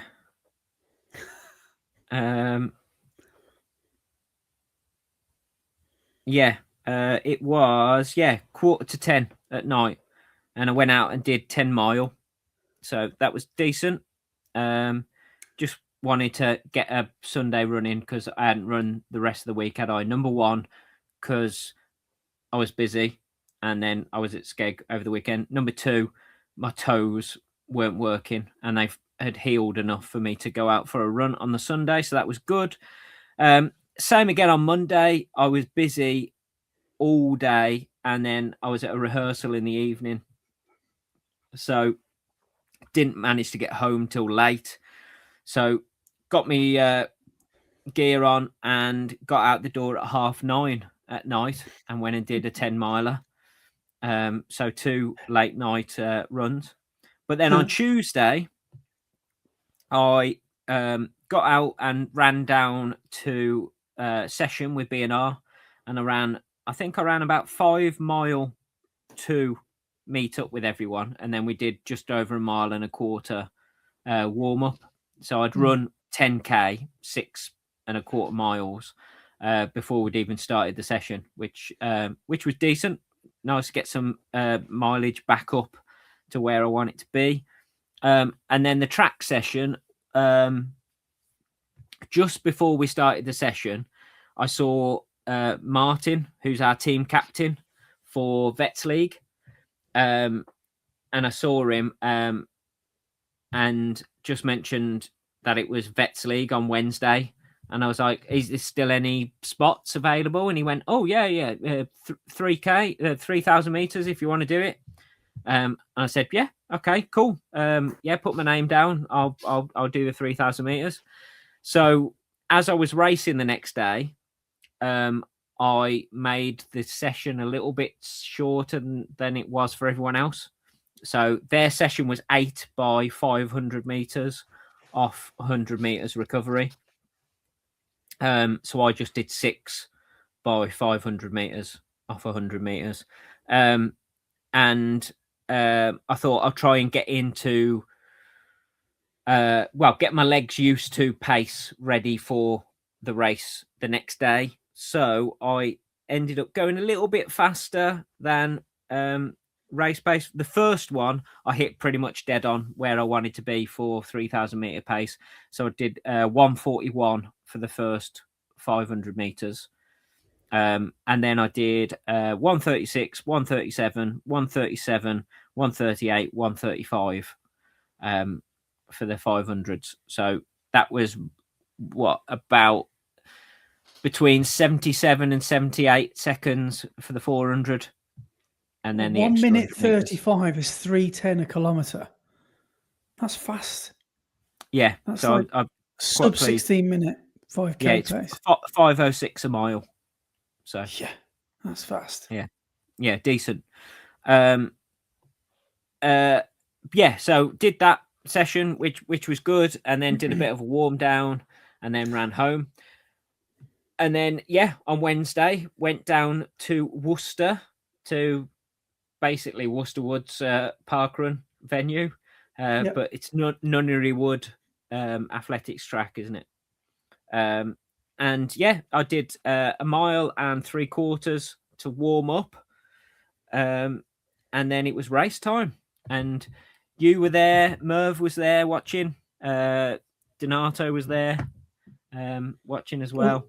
Although I was there from 7, I didn't see you till about 8:15. Yeah, right. This is ridiculous. I saw Merv when I got there, and both of us went, I reckon we're looking for the same person, aren't we? And we were like, "Yep, where is he?" Where he said he'd be here at 7, and this was like lapped 20 the track, 25 past. I looked at where your B&R lot were. That was you. Can't see you. Yeah. When it stood by the stand, couldn't see you. Couldn't look by the stand, couldn't see you. So I thought, oh, maybe he's at the top by the long jump. No, couldn't see it. So I thought, well, he's not here yet. Well, And I was then, chatting to Merv, and then I said, right, I'm just going to go in, find the rest of the B&R lot to get some numbers. And he went, I'm going to jog around the track to try and find him. And he went, wow, he didn't jog. He walked around the track to try and find you, and still didn't find you. So I'm not sure well, you were there. ask Ben Pinfield, because we were chatting all night. He was there when I was there. So I was there. I don't think you were there. I think you're making this up. There's no evidence to support that you were there. I didn't get there at 7. I will say that. I No, didn't get there till about 20 past. Right. But anyway, so Yeah. warm up went nice and swimmingly. Yeah, just did a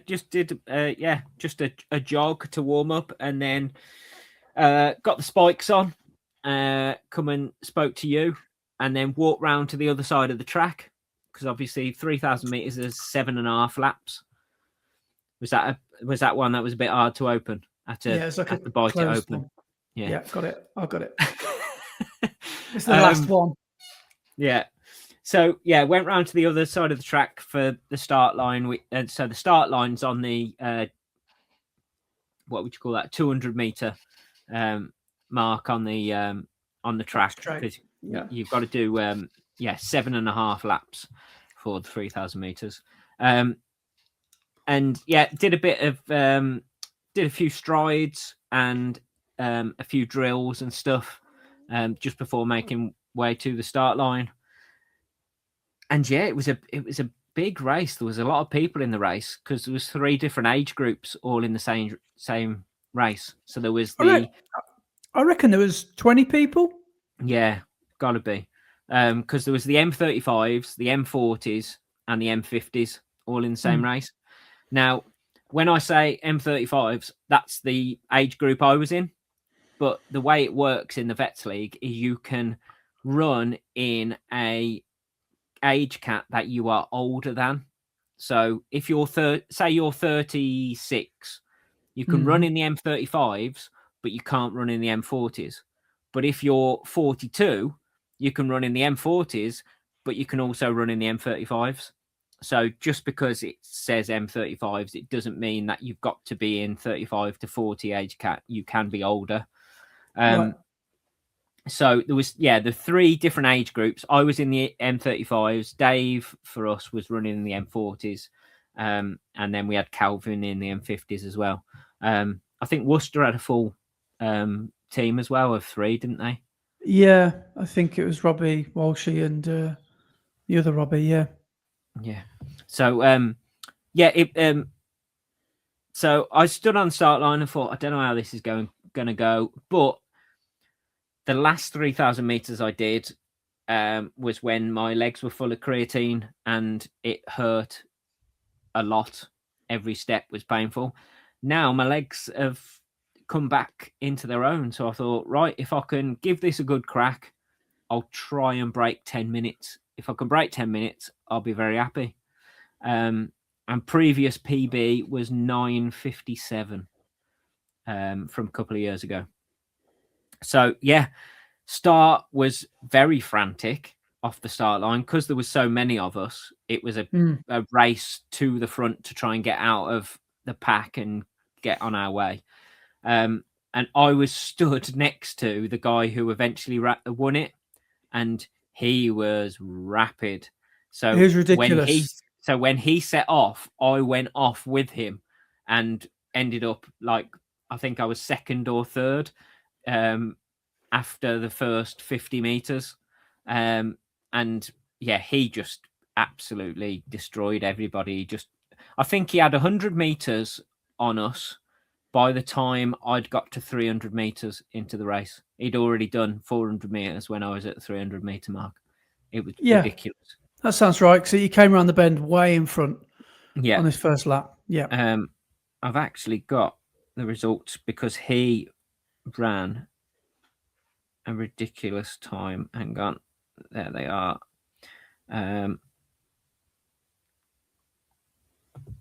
Here's the results. Where are we? 3,000 meters. He ran 8:46.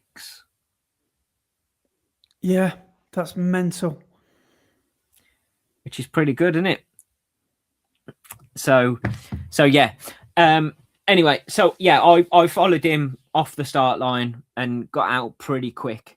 And as I say, I settled in after the first lap, and I was in fourth out of everybody. And we went through the first lap in 76 seconds. And I was like, okay, to do 10 minutes, you need 80 seconds a lap exactly. So I was like, right, in my head, I need to try and stick under that 80 seconds a lap time. And as we came around for the second lap, the guy in front of me from Hales Owen, he wasn't quite keeping the pace that I wanted to try and run to go under 10 minutes. So I stupidly in my head went, instead of racing mode, I went into time trial mode, and I thought, right, I'm going to have to go around him because he's not on the pace that I want to run. So I went round him and then realized that I'd just put myself as pacemaker and sacrificial lamb for everybody else to just sit on my shoulder, and for me to do all the hard work. So I basically put myself in a really silly position of dragging everyone else around. But yeah, we went round in each lap when they were calling out the times. I had in my head, I am like on the finish straight, I was doing the maths of I need to hit when we get back to the 200-meter mark, I need to be under this time. And every time they called out the number, it was 3 or 4 seconds underneath where I needed to be. So I was like, okay, this is going pretty well. Then with about a lap to go, Robbie Campbell from Worcester, he went round me and started to gap me a little bit. And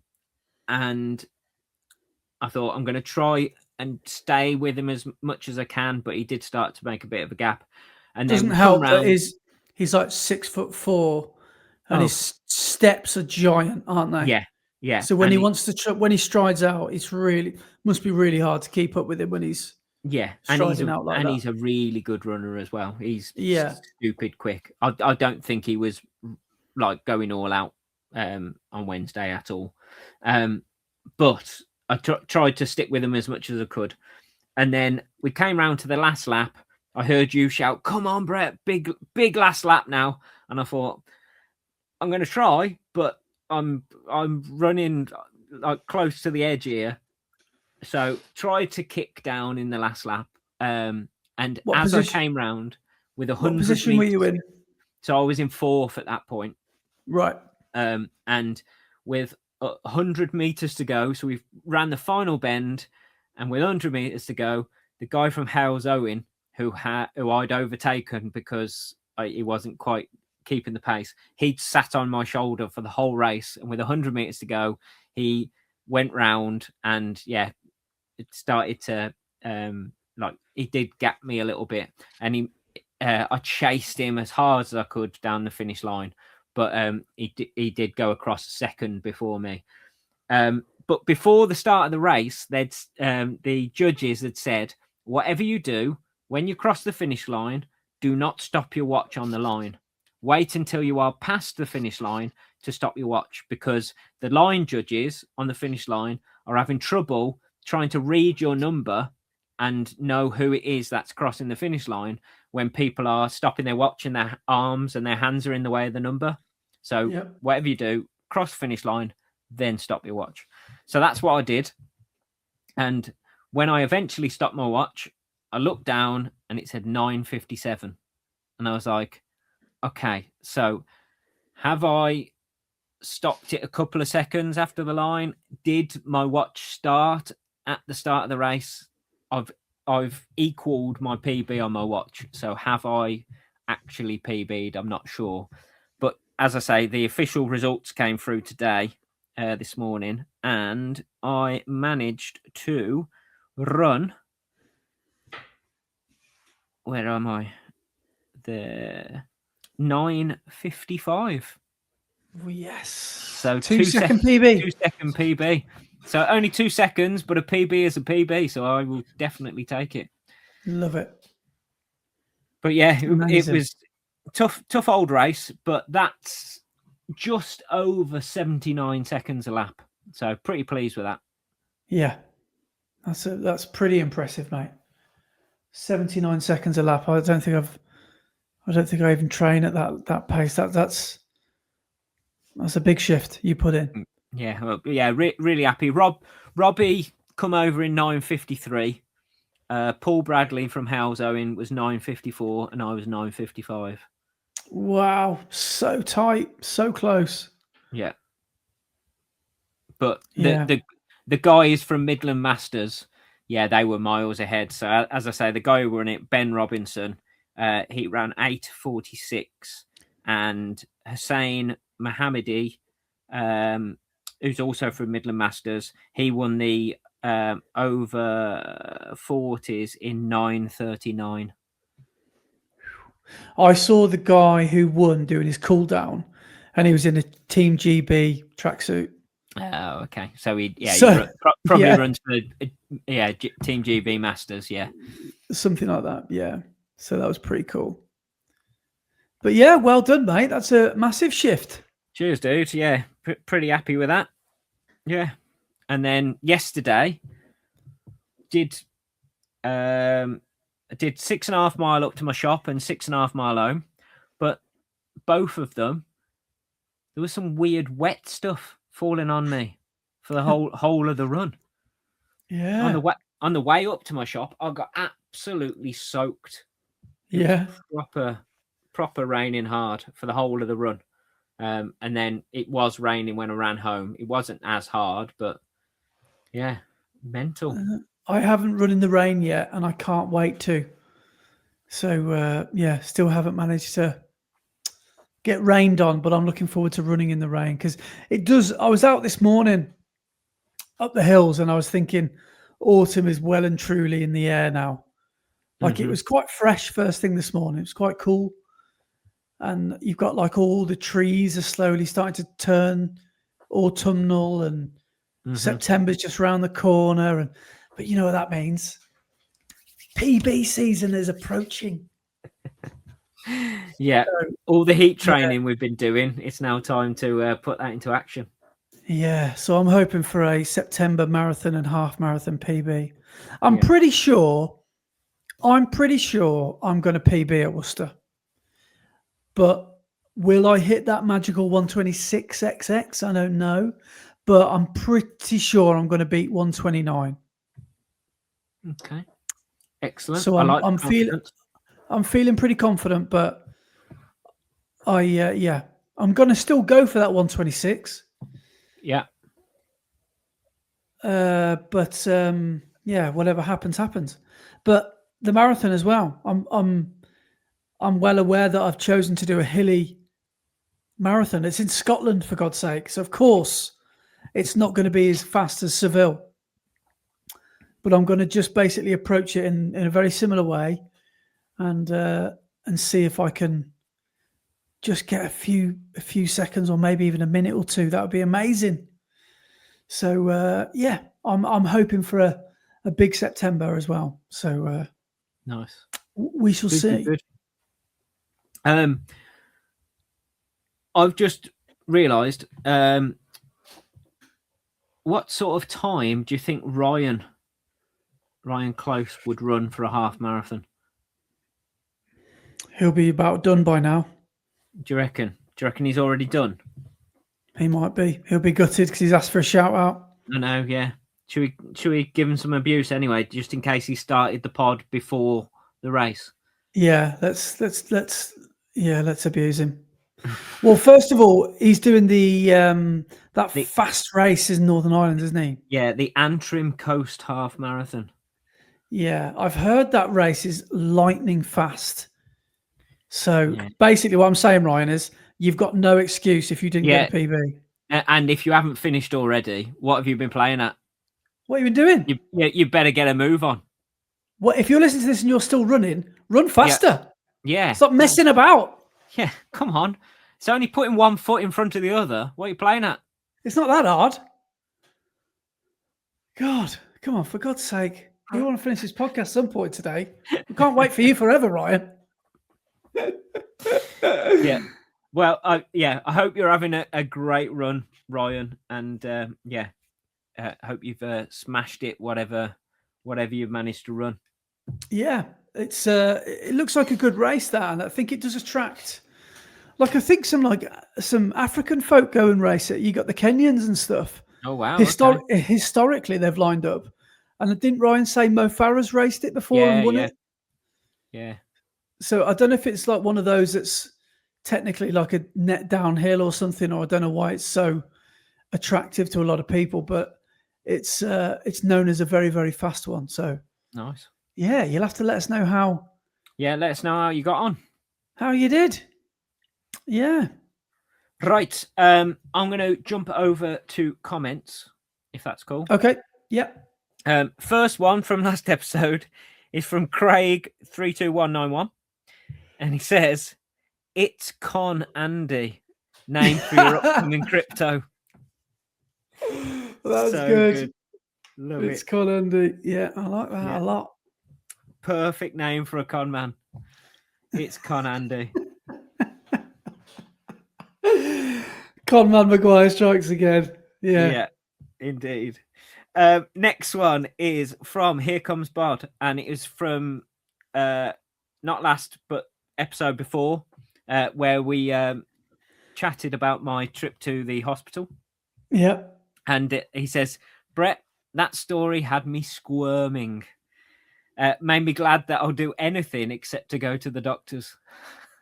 Yeah. We're on about sticking a biro up you. Mm-hmm. Yep. Front and entrance. Then Paul, Here Comes Bod, has actually commented on last episode as well. And he says, "I want to say a big thank you for Parkrun the Red Line. Spoiler alert, if you do the comments before the results, I equaled my course PB at Lytham Hall from 2019. I've been anywhere near that fast in almost 7 years, and I wouldn't have done it if it wasn't for the challenge. I love how it's pushing so many people to improve when, like me, they maybe would have treated Parkrun as a tempo run. Just booked Worcester half, so hopefully we'll see you guys there." Amazing. I still think there are tickets. There are still places. So if anybody's listening to this who fancies getting in the mix, the half and the 10K, I'm sure at the time of recording this has still got places available. So do what Here Comes Bod did. Do what Paul did and get involved. Come and join us. Next one is from Casual Strides. And they say, loving Parkrun in the Red Line has really got me out to chase a new 5K PB each week. Pipping Brett to a podium place, also a highlight. Hey! I didn't run in week 4 due to being unwell, but looking forward to hearing the week 5 results, as fingers crossed I might still be in the podium places. So who's that? Thank you both for helping get me through the Sunday long runs, Anton. So this is Anton Hardy. Amazing. And his username is Casual Strides. Cool. Yes, Anton, your name will be appearing in the week 5 results along with Paul's. So yes, we shall find out how you did very shortly. Next one is from Elaine Sherwin, and she says, "Thanks for the shout out, guys. You added 42 seconds to my canine cross time, but knocked 5 years off my age, so I'll absolutely take that." Have we? Oh, so I said Elaine is younger than she is. So we said she's a V50, but she must be a V55. Wow. But we did say that her canine cross parkrun time was 42 seconds slower than it actually was. Oh, so I think I said it was 15:48, did I? So that means it's 15:06 or something like that? Something like that, yeah. Flipping hell, Elaine. I know, mental. Great pod as always. You make me literally lol. Good job it's only me and the hounds, or I'd get some odd looks. That is a great. We should write that as like a bit of, feedback. What's the word? A testimonial. You Yes. make me literally lol. Thanks, Elaine. Yeah, thanks, Elaine. Next one's from Kieran Turner. And he says, gave me some good entertainment on the sofa this morning.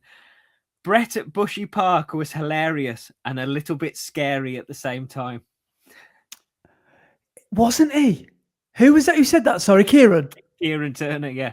Wasn't he, Kieran? Never seen you like that. You were like a young Ray Winston.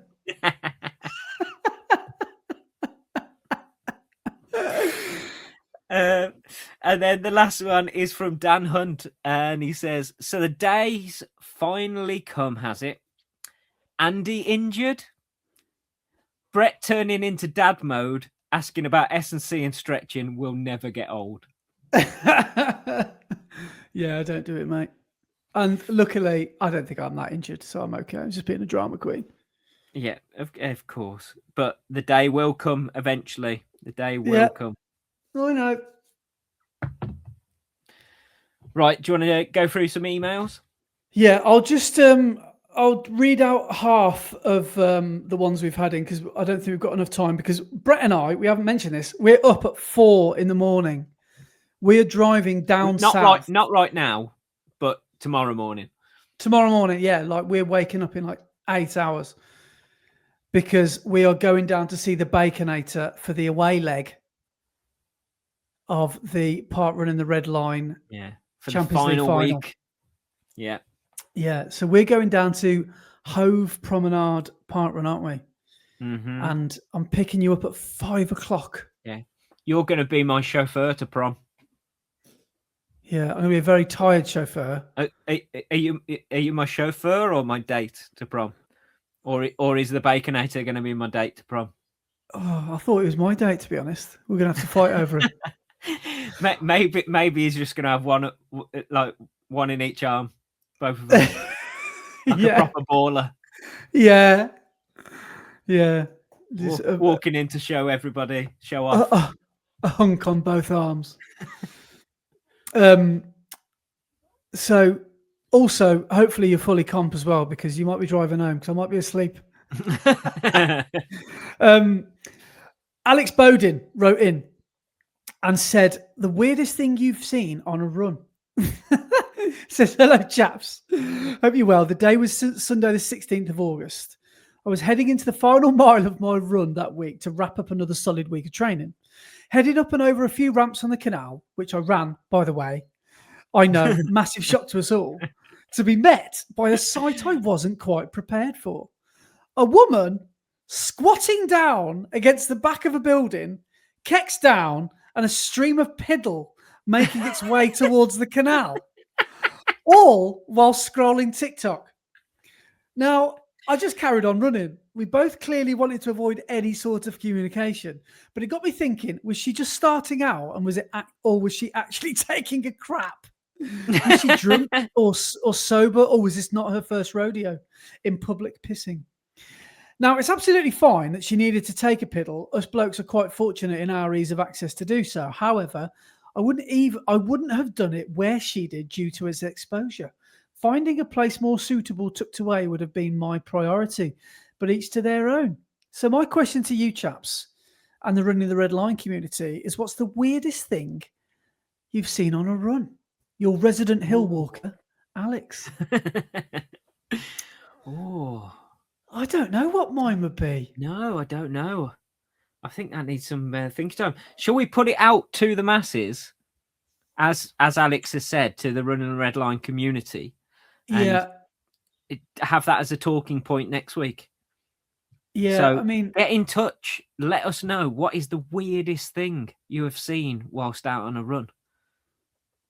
Yeah, I can't think of anything off the top of my head, but I'm sure there is something. But anyway, cheers, Alex, and well done on the Peeb from last week as well. Was it the week before? No, last week. I was going to say, is he currently top of the league? No, he's not, because Nathan Metcalf. Oh, hang on. Nathan Metcalf has just written in and said, top of the league, having a laugh. He's like, oh, wait, just listen to week 4. That didn't last long, did it? Do I get a prize for bronze? You could do a set of gold, silver, bronze resin fists, Brett. So that was from Nathan Metcalf. Nathan, make it count tomorrow and get yourself back on top of the league. You never know. You could do it. And the last 2 we've had that I'm going to read out are both about a parkrun that you mentioned last week, which we're going to call Quegs. Now, Dan Hunt wrote in and has said, hi, lads. After Brett's trip to Revesby, I felt I had to write in. I live in Horncastle with the Queen Elizabeth Parkrun, Quegs for short. I can confirm that, Brett, it is a boring one, haha. Normally, it's 4.5 laps, but the field's been dug up. Yes, even 4 isn't the best. After the 3, you've had enough. Plus, with it being a grass, isn't a fast one either. You mentioned Boston. It isn't too bad. It's a mix of mainly path through the park. It has a little stretch of mud and narrow straight, but Boston can be fun. I have set a couple of PBs there. Quegs, however, PB is not happening. So you weren't missing anything by not running that one. Excellent. Cheers, Dan. Thanks for writing in. This next one is from Marvin Lee, who has said, our legendary race director would have been very upset if he knew you badmouth my local parkrun, Brett. But I'll let you off just this once, as it's a bore fest of a parkrun. Boston Parkrun, on the other hand, here we go again, is a decent parkrun. So when you're back in the area, go and give that one a try. This Sunday, my local running group, Horncastle Running Group, and I are taking on the Viking Way Challenge. Ooh. Maybe it's something that you'd like to try, Andy. If you're stuck for ideas, your next bonkers challenge. All the best, Marvin. The Viking Way. I'm literally looking that up. I was going to say, I can see you Googling it now. Yeah. Viking Way length. I beg your pardon. It is, Jesus Christ, 150 miles, 147 to 149 miles long, 235 to 237k. It stretches from the banks of the Humber in North Lincolnshire down to Oakham in Rutland, taking most hikers about 7 to 12 days. What? That is madness if they're doing the whole lot. I mean, the River Severn was 70 miles longer, but we don't need to mention that. Anyway, I'm sure that one's hard, but yeah, good luck, Marvin, and I hope the run goes well. Yeah, best luck, man. Shall we move on to a couple more of our segments then? And we'll leave those emails that we've not read out till next week. Mm-hmm. Right, so week 5 of Parkrun in the Red Line. Ooh, excited. And in week 5, we had 11 people in the positive numbers for their age grade. Bear in mind, guys, it's the penultimate week we're reading out. Tomorrow is the last chance saloon. So this is the penultimate week. Yeah. So in 11th place in week 5. So this isn't the overall. This is just from week 5. In 11th, we have Sean Hill, who improved by 0.48%. So a decent one to start off at 11th place. It's not like it just scraped over. Yeah, 0.48%, which is wicked. So Sean, great work on there. In 10th, we have Chris Tamburo, who again is in the top 10. But I think somebody had a birthday during Parkrun in the Red Line. Oh, because he ran 3 seconds 3 seconds slower than his PB, but he's got an improved age grade. Wow, that's good luck, isn't it? Yeah. So he has improved on his previous age grade. Could you imagine the controversy? I know. if that was the winning decision. I know. Oh, But he has improved by 0.55%. So he has improved from what he improved at the start of the challenge. So, yeah, but by running slower, he has improved more. So, yeah, must have had a birthday. So, happy birthday, Chris. In ninth is our first lady in the top 10. And our first lady is Sarah Fox with plus 0.57%. Amazing. So a PB and an age grade improvement, and number 9 in our top 10 for week 5. So awesome Well done, work, Foxy. Sarah. In 8th, we have another lady in the top 10, which is awesome. And again, another PB and an age grade improvement of 1.1% is Gemma Doherty. Brilliant. So awesome work, Gemma. Brilliant. Yeah, so we have 2 ladies who have now made an improvement and have got into the top 10 for week 5, and will surely be making waves in the ladies leaderboard. Yeah. Then in 7th, we have Stephen Hardy with a improvement of 1.72%.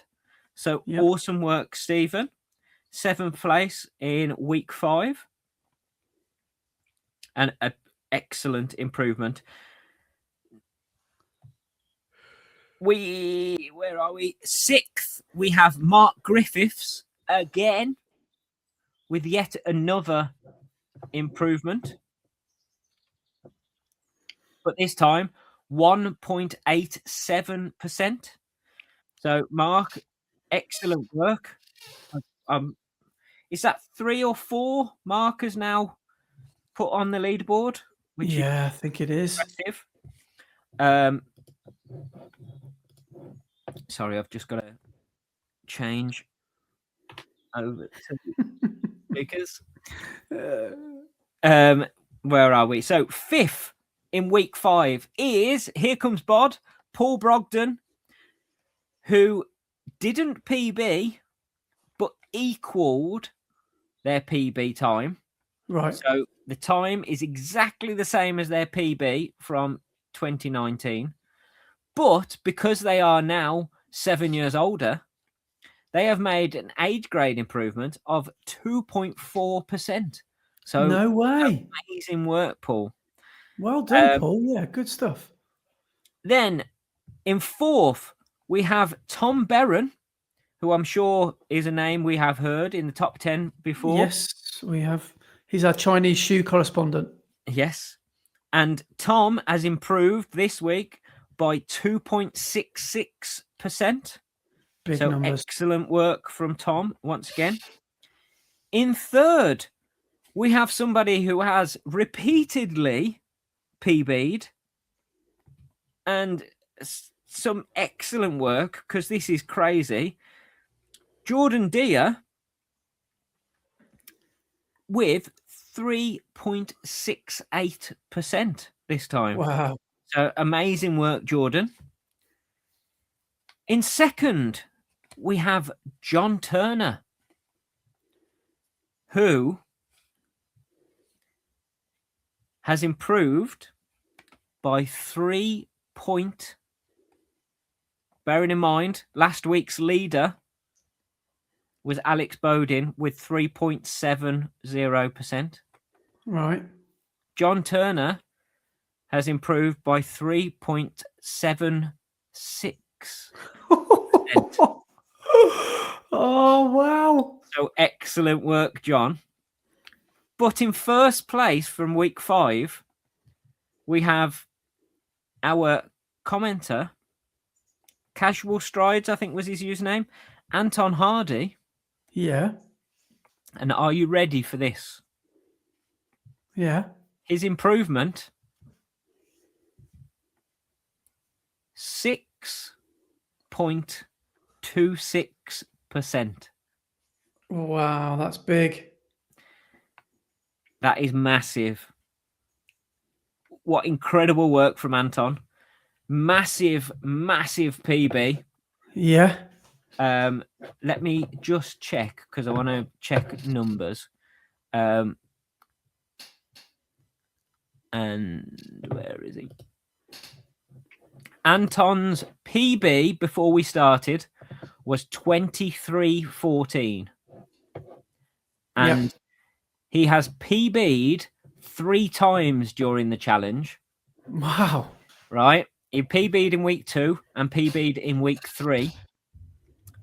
But in week 5, he is, bearing in mind, he has PB'd twice before. He PB'd in week 5 and made an improvement of 6.26%. And I'm going to just quickly. So remember, 23.14 was his previous PB. I'm just going to find the data. Oh, hang on. Where is he? There he is. So, on week 5, what was his previous PB? 23.14. 23.14. He ran at Cleethorpes 20.56. Oh, that's massive. That is massive. So, amazing work, Anton. So that is really quite an improvement, quite a significant improvement. Very impressive. So, our overall top 10 leaderboard after week 5, this is from all 5 weeks, our top 10 now starts with at 10, Paul Brogden with 2.4%. In 9th is Tom Berron with 2.66%. In 8th is me with 2.79%. I've been knocked down to 8th. In 7th is Mark Mystery Burton with 2.97%. In 6th is Nathan Metcalf with 3.39%. In 5th is Nathan Cleary with 3.56%.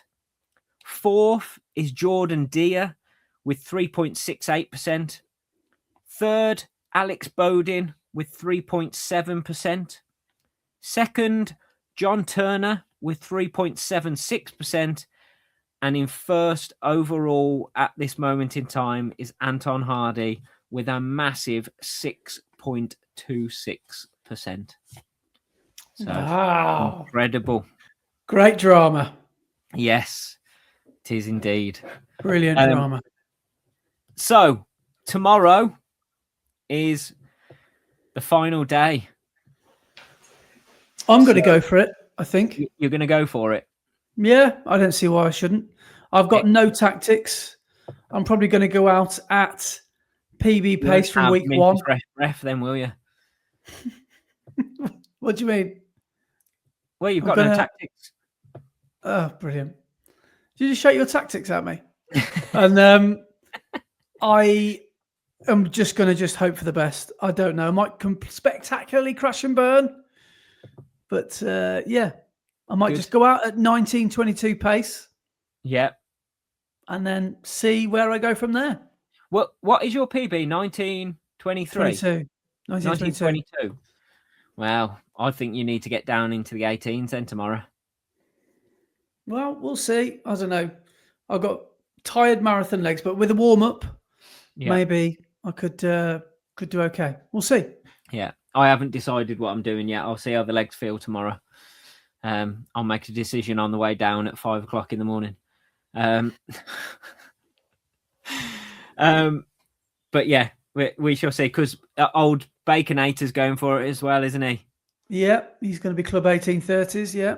Yeah, he wants to get back on that leaderboard, so we shall see. Yeah, it's going to be good. It's going to be nice to do a park run by the sea as well. I'm very excited to see the sea. I haven't seen the sea for ages. You're probably sick of the sea. You never get sick of the sea, do you? You've seen it Midlanders, every you never weekend get this sick of the summer. sea. No, but no, I'm looking forward to getting down there. It's going to be good. Right, the only thing left to do is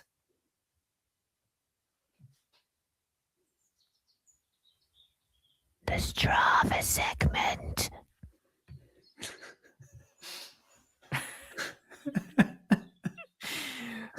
So last week's leaderboard, and at the top of the leaderboard for distance is Ryan Baker.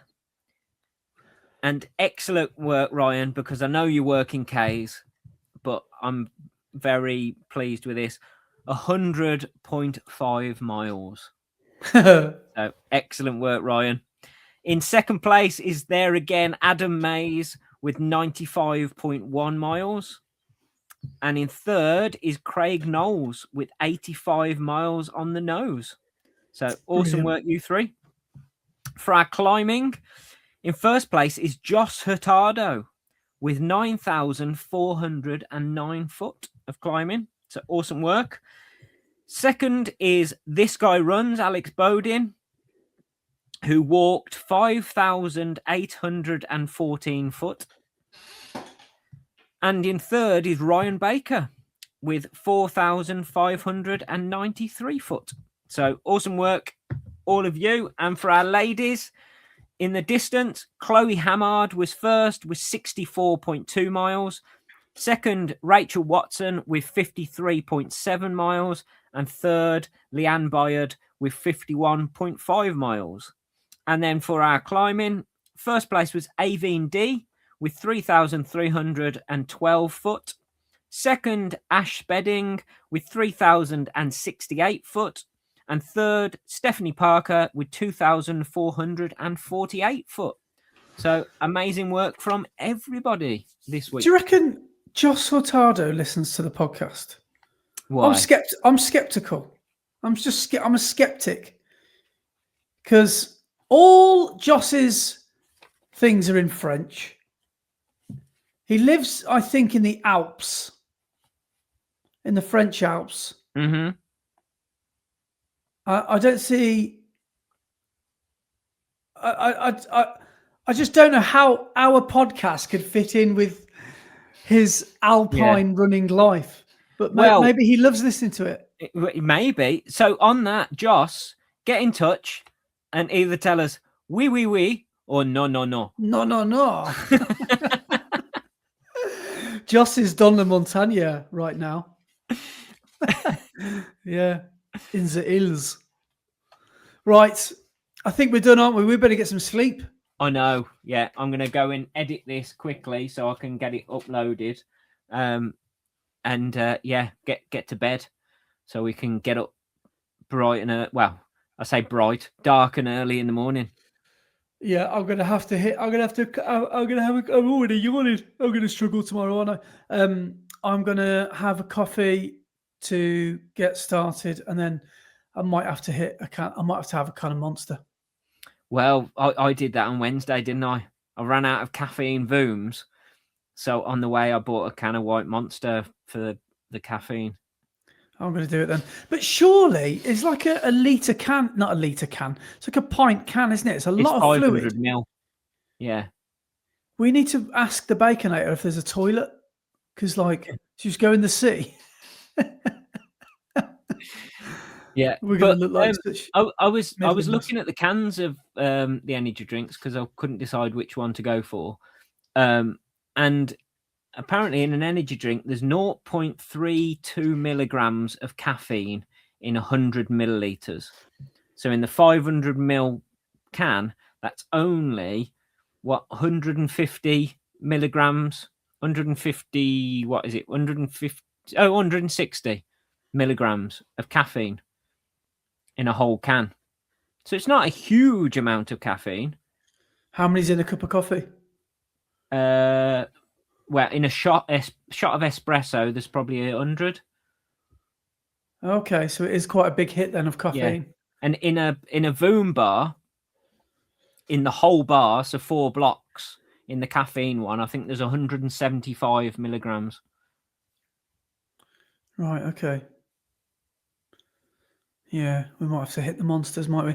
Well, we're parking by a BP garage. Oh, okay. That's the pin that the Baconator has sent us to park and then run in. So I'm sure we can buy an overpriced monster from there. Yeah, but remember, caffeine takes about 45 minutes to an hour to kick in. Yeah. We're going to have to go to... Which way are we going to go?